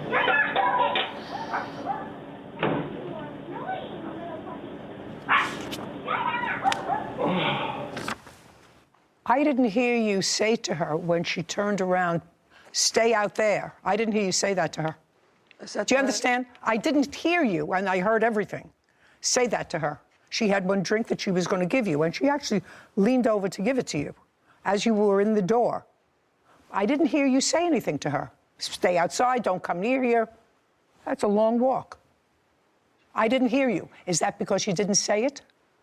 No, before the video, when I went to get, she was inside. Oh, we're going to hear it again. We're going to go right from the beginning. I heard you speak to your brothers, open the door, food's here. I heard that. I didn't hear anything else. I may have missed it. We're going to play it again.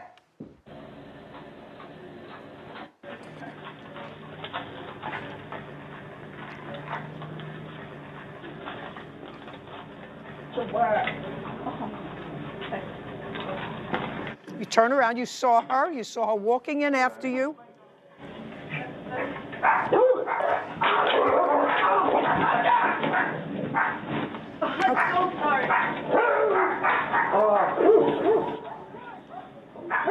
Okay. Anyway, Miss Bazin, as a result of this dog bite, according to you, you had some serious medical issues. It became infected, couldn't work for a period of time. Do you have any of the medical records? Yes. I'd like to take a look at them. I have them, the bill and the records. You want just the records? Yeah, both. Color coordinated by paper clips.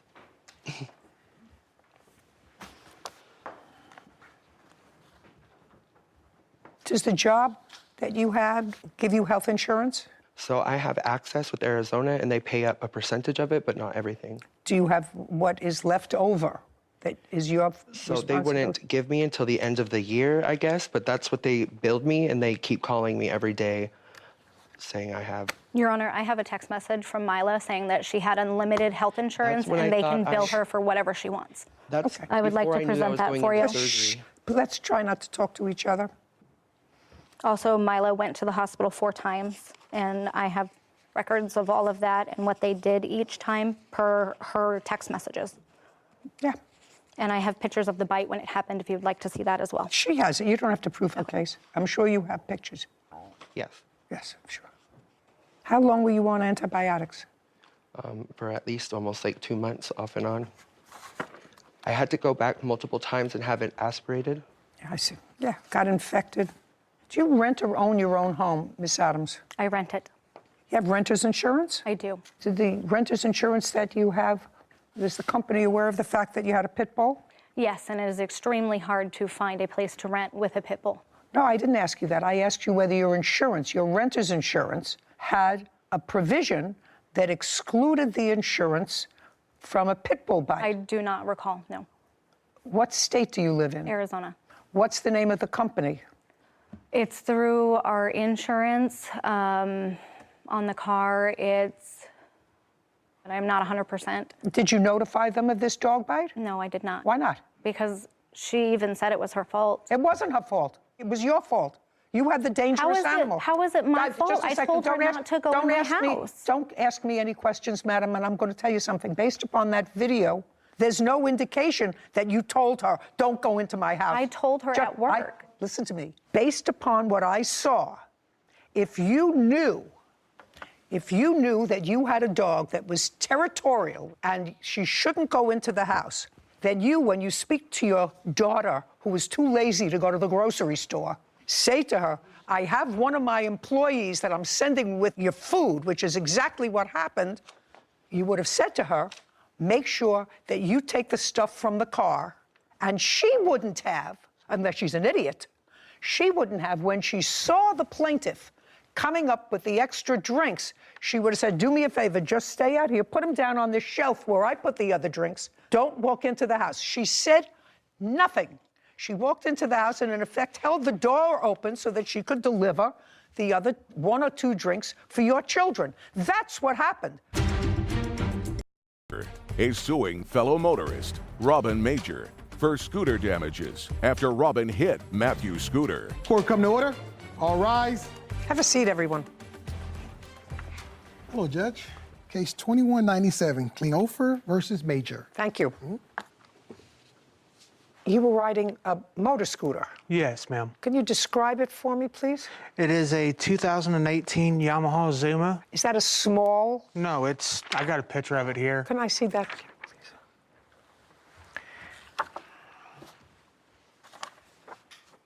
Yeah, well, it's small. Yeah, it's a small vehicle. You were on this vehicle with a child? Yes, ma'am. That was your son, who's how old? 12. What's his name? Justin Barr. He's not here today. No. Why not? He has autism. And you were riding with him going where on October 20th of last year? I just picked him up from school and I was on my way home. How far is it? The school is less than a half a mile from my home. Do you pick him up every day? Most of the time, yeah, but since this accident, I have not picked him up since. Mom does. So there's a car available to Yes. pick him up. It's your claim that the defendant, while acting negligently, hit your scooter and damaged it. Yes, You ma'am. want him to be responsible. That happened on the 22nd of October. I assume sometime after 3 o'clock? Yes. It was at In 3:18. In what state do you live? Evansville, Indiana. Is there any sort of helmet rule in Indiana? No, ma'am. Yes, there is. My son, for a child, yes. Just he a was, second. So the answer is either yes or no. You Yes, said ma'am. no. For So there me, no. For my son, yes. was your son wearing a helmet? Yes, ma'am. No, he was not. Shh. No, listen to me. Shh. Don't speak. He had a small purple bicycle helmet on Now, you wear a helmet because to keep him from getting his head hurt. hurt. Yeah. Right. Well, Which just for my own interest, why wouldn't you wear a helmet to prevent you from getting hurt? Dumb is what dumb does. Well, that would be an answer because that sounds sort of reckless to me. Yes, ma'am. I wear a helmet now. And I'm not so sure your son was wearing a helmet on the 22nd of October either, sir. So I want you to be very, very careful when I ask you this question again. Are you positive that your son was wearing a helmet on the 22nd of October? No, ma'am. I wasn't 100% positive. Okay. But he normally Sure, just a sec. always is wearing a helmet. Okay. On your way home, I understand you have some sort of a chart to try to explain to me what the accident was. This is your version of the accident. So you want to step over there, Mr. Klinghoffer? Yes, ma'am. That would be you and your son riding, both of you, probably without helmets. And it looks, that's your version, and it looks I as if... was sitting in traffic. Just a second. Sorry. And it looks as if there's a lot of traffic.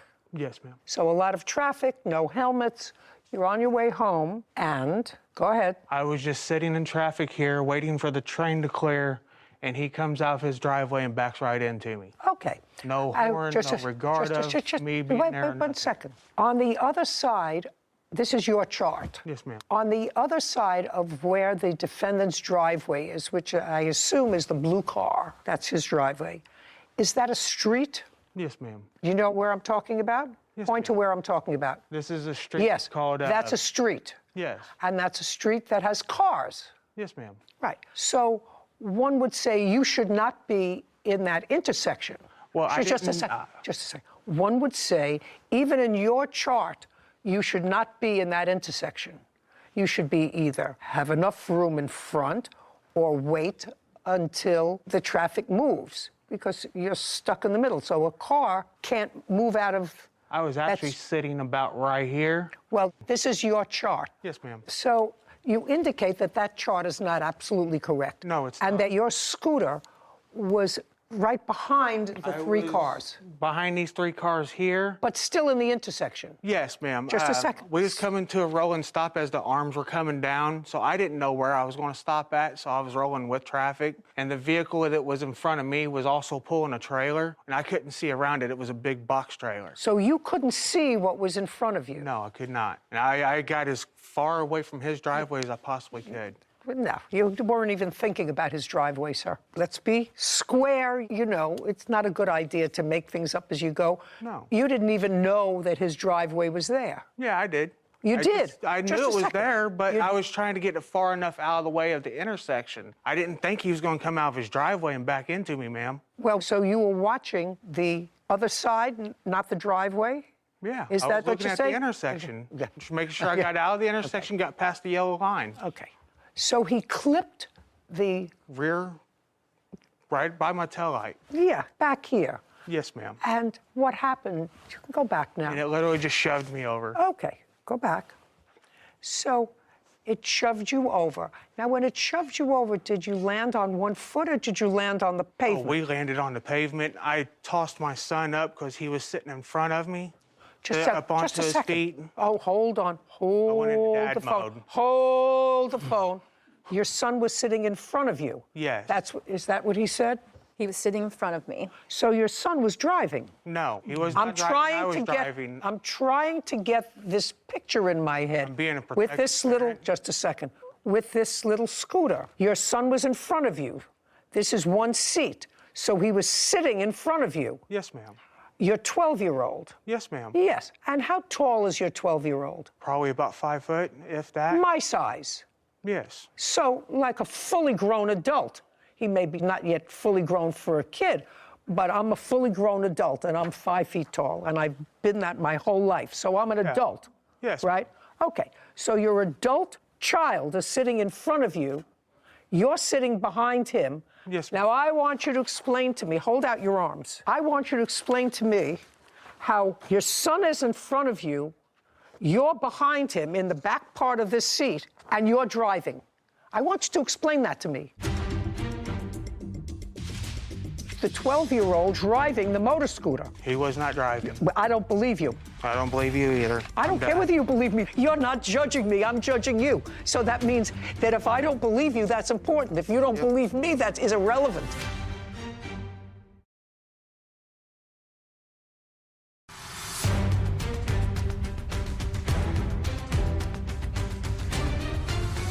Matthew Klinghoffer claims fellow motorist Robin Major hit Matthew's scooter while Robin was pulling out of his driveway. Go ahead. I'm reaching around my son and driving. I've been doing it since I was 16. I've been driving scooters since I was 16. Hey, you may have been driving scooters when you're 16, but I've been using my common sense for 80 years. And I don't see why your son wasn't sitting behind you so you didn't have to lean over on that big, long seat in order to be maneuvering this scooter. I'm not visualizing that, Mr. Klinghoffer, so I want you to take a deep breath. Kevin, let me see Mr. Major's diagram.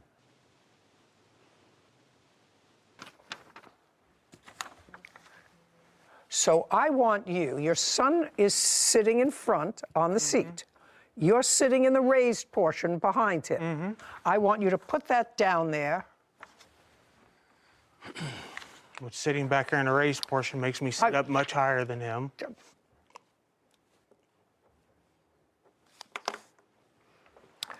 Sarah, does your research indicate how long this thing is? Does it give any dimensions? I'm sure I could find it. Okay, so he clipped the back and you fell off? We fell over.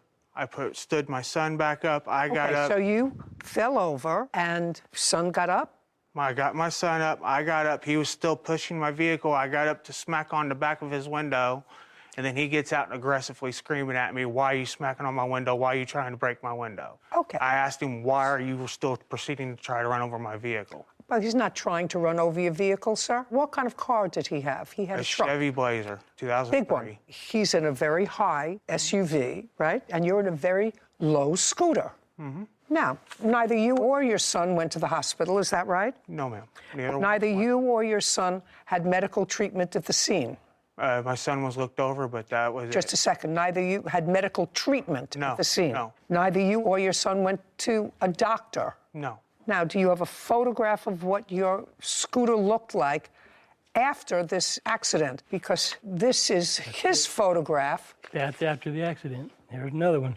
Okay, I'd like to see what your photograph looks like. There's all of them. Mr. Klinghoffer of the motorcycle, because Mr. Major is handing me up his photographs of what this looks like. Here's the whole stack. Okay, so what we're talking about is this piece right here. That's my exhaust. And Just a second, that's what's damaged. That and the upper panel there. I don't see anything damaged in the upper panel. On picture, it shows it. I'd like to see I bet it does. Now, on that muffler, that's rust. That's not rust. I might not know nothing about scooters, but I know what rust is. Mr. Major. Yes, ma'am. I don't know what's wrong with you. I made myself clear pleasantly to you, respectfully to you, but you certainly understood that here we don't talk to each other. Yes, ma'am. That you will have a turn right now. It's his turn. Yes, ma'am. And Your Honor, that wheelbase is 50 inches, so about 4 feet wheel to wheel. Okay, so let me see. So from here to here, wheel to wheel is 4 feet. So sitting on the back here, in order to get to the handlebars. Maybe like 3 feet. 3 feet. Hold out your arms. Nah. Okay. Now, just to complete your story, sir, Mr. Klinghoffer, this happened in October, and you said you wear a motorcycle helmet now, Yes, or a helmet Yes. now, since the accident. Yes, ma'am. Since this accident. It scared me straight. And did you or did you not have the scooter repaired? No, I have not had Just it a second. repaired. So the answer is no. Pay attention, Mr. Klinghoffer, from which I deduce, you're looking at your papers, from which I deduce that the motor scooter is operable. You've been using it since October, despite the, oh yes, that's what you just said. I haven't been using it. Who's been using it? I got 3 others. No. I got 3 other scooters that I've been driving. I don't have believe. not been driving Just that a one. second. I don't believe you, sir. I Okay. want you to be really careful about what you say to me. You do wear a helmet now. Now you know where I'm going, Mr. Klinghoffer. Since the accident, so does your son. There is nothing that appears to be mechanically wrong with this motor scooter in either your photographs or his. Nothing mechanical. Estimate.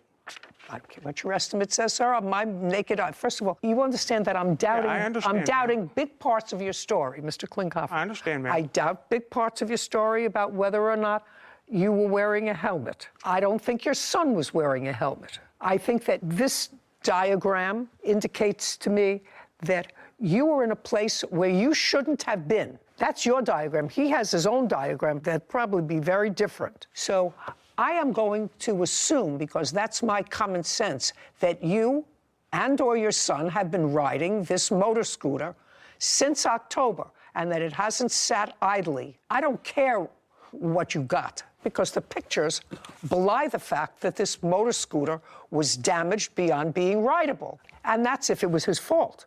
Okay, now we've got his picture, now we're coming to you. Is that a fair and accurate representation Yes. of the accident site? No, it's not. Yes. Now, How would you know? You wasn't even there.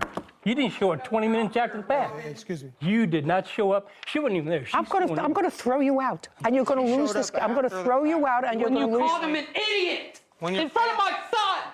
Okay, she's gone. Gone. Yeah. I know why you can't afford insurance. Gone. We wouldn't be here today if he had insurance. Did you understand why I threw your wife out? Yeah. Yeah. I don't know what you people think this is all about. The fact that he had no, is what you say to me, he had no insurance, which is why you're here? Yeah, we wouldn't be here right now if he had insurance, and insurance would have took care of all Yeah, that. well, it's possible, Mr. Klinghoffer, that you wouldn't be here right now, and I haven't made a decision yet if you weren't driving recklessly, without helmets, with your son, who, according to you, has issues, the 12-year-old driving the motor scooter. He was not driving. I don't believe you. I don't believe you either. I don't care whether you believe me. You're not judging me. I'm judging you. So that means that if I don't believe you, that's important. If you don't believe me, that is irrelevant. Were you driving your car uninsured? I was moving my... Oh, no. Be very careful what you say to me. You turned the ignition on, started to move. That's driving.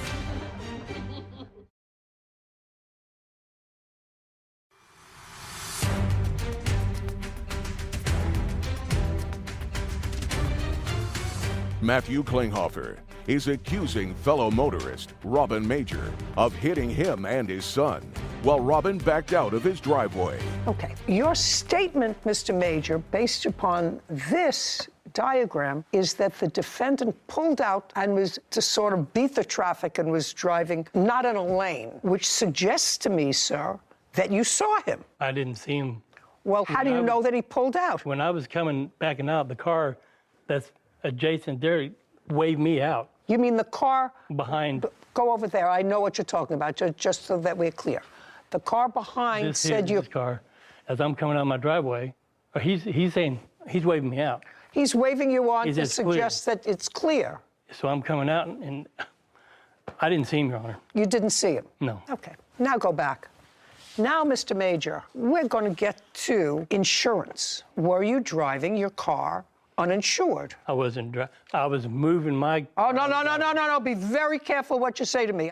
You put a key in the ignition. You turned the ignition on. You put the car in reverse. Yes, ma'am. Started to move. That's driving. Yes, ma'am. And driving far enough into the street so you weren't on your property. No, my car was still in... Oh, no, the front Mr. end was Major. still in the driveway. Mr. Major, you said that that's a fair and accurate representation of the accident That's scene. my driveway. The back of your car is not in the driveway. The back of your car is in a public street. That's Right, what you I wouldn't know Yeah, that. he was... Listen to me, Mr. Major. I'm an equal opportunity abuser.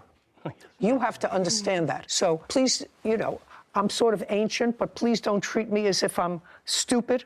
No, I You wouldn't know, do that, people Your Honor. confuse age with stupidity. No, I That would would not be do a huge mistake on your part. Yes. Huge. Unless you're suggesting he came up on your driveway, which this doesn't suggest at all. You were in a public street without insurance. Yes, ma'am. Well, that would be an easy. Did the police respond to this accident? Yes, ma'am. Is there a police report? There, ma'am. it's May I the have only it, thing please? they gave me. Right here. Scuff and scratch marks were observed on the left side of vehicle 2. That's what the police officer observed. Now, what did you do after this accident, Mr. Klinghoffer? I called the police. You got the police. The police came, they took a report, they spoke to you. Now, you were picking your son up from school. Yes, ma'am. Where did you go?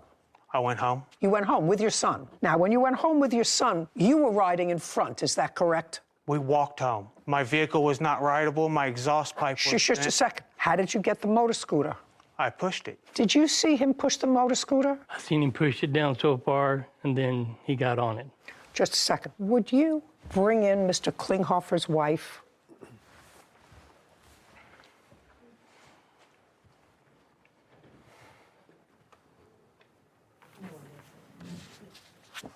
This way.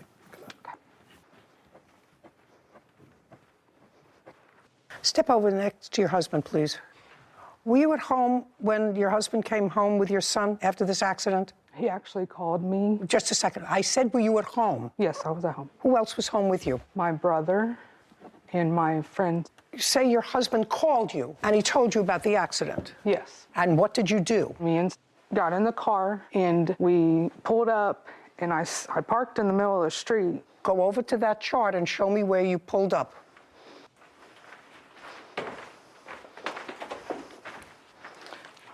About right here. Okay, so you pulled up right near where the accident was? Yes. And where was your husband? He was right here with Justin. Okay, go back. And then what happened? Police come, police leave. I want you to tell me what happened next. After the police and fire department and ambulance leave, me and Justin walked to where they told me to park my car. So me and Justin got in the car. And your husband? He was walking the scooter back to our house with. And is that how he arrived at the house, walking with the motor scooter? Yes. Very good. Kevin, she can go out now. This way, please.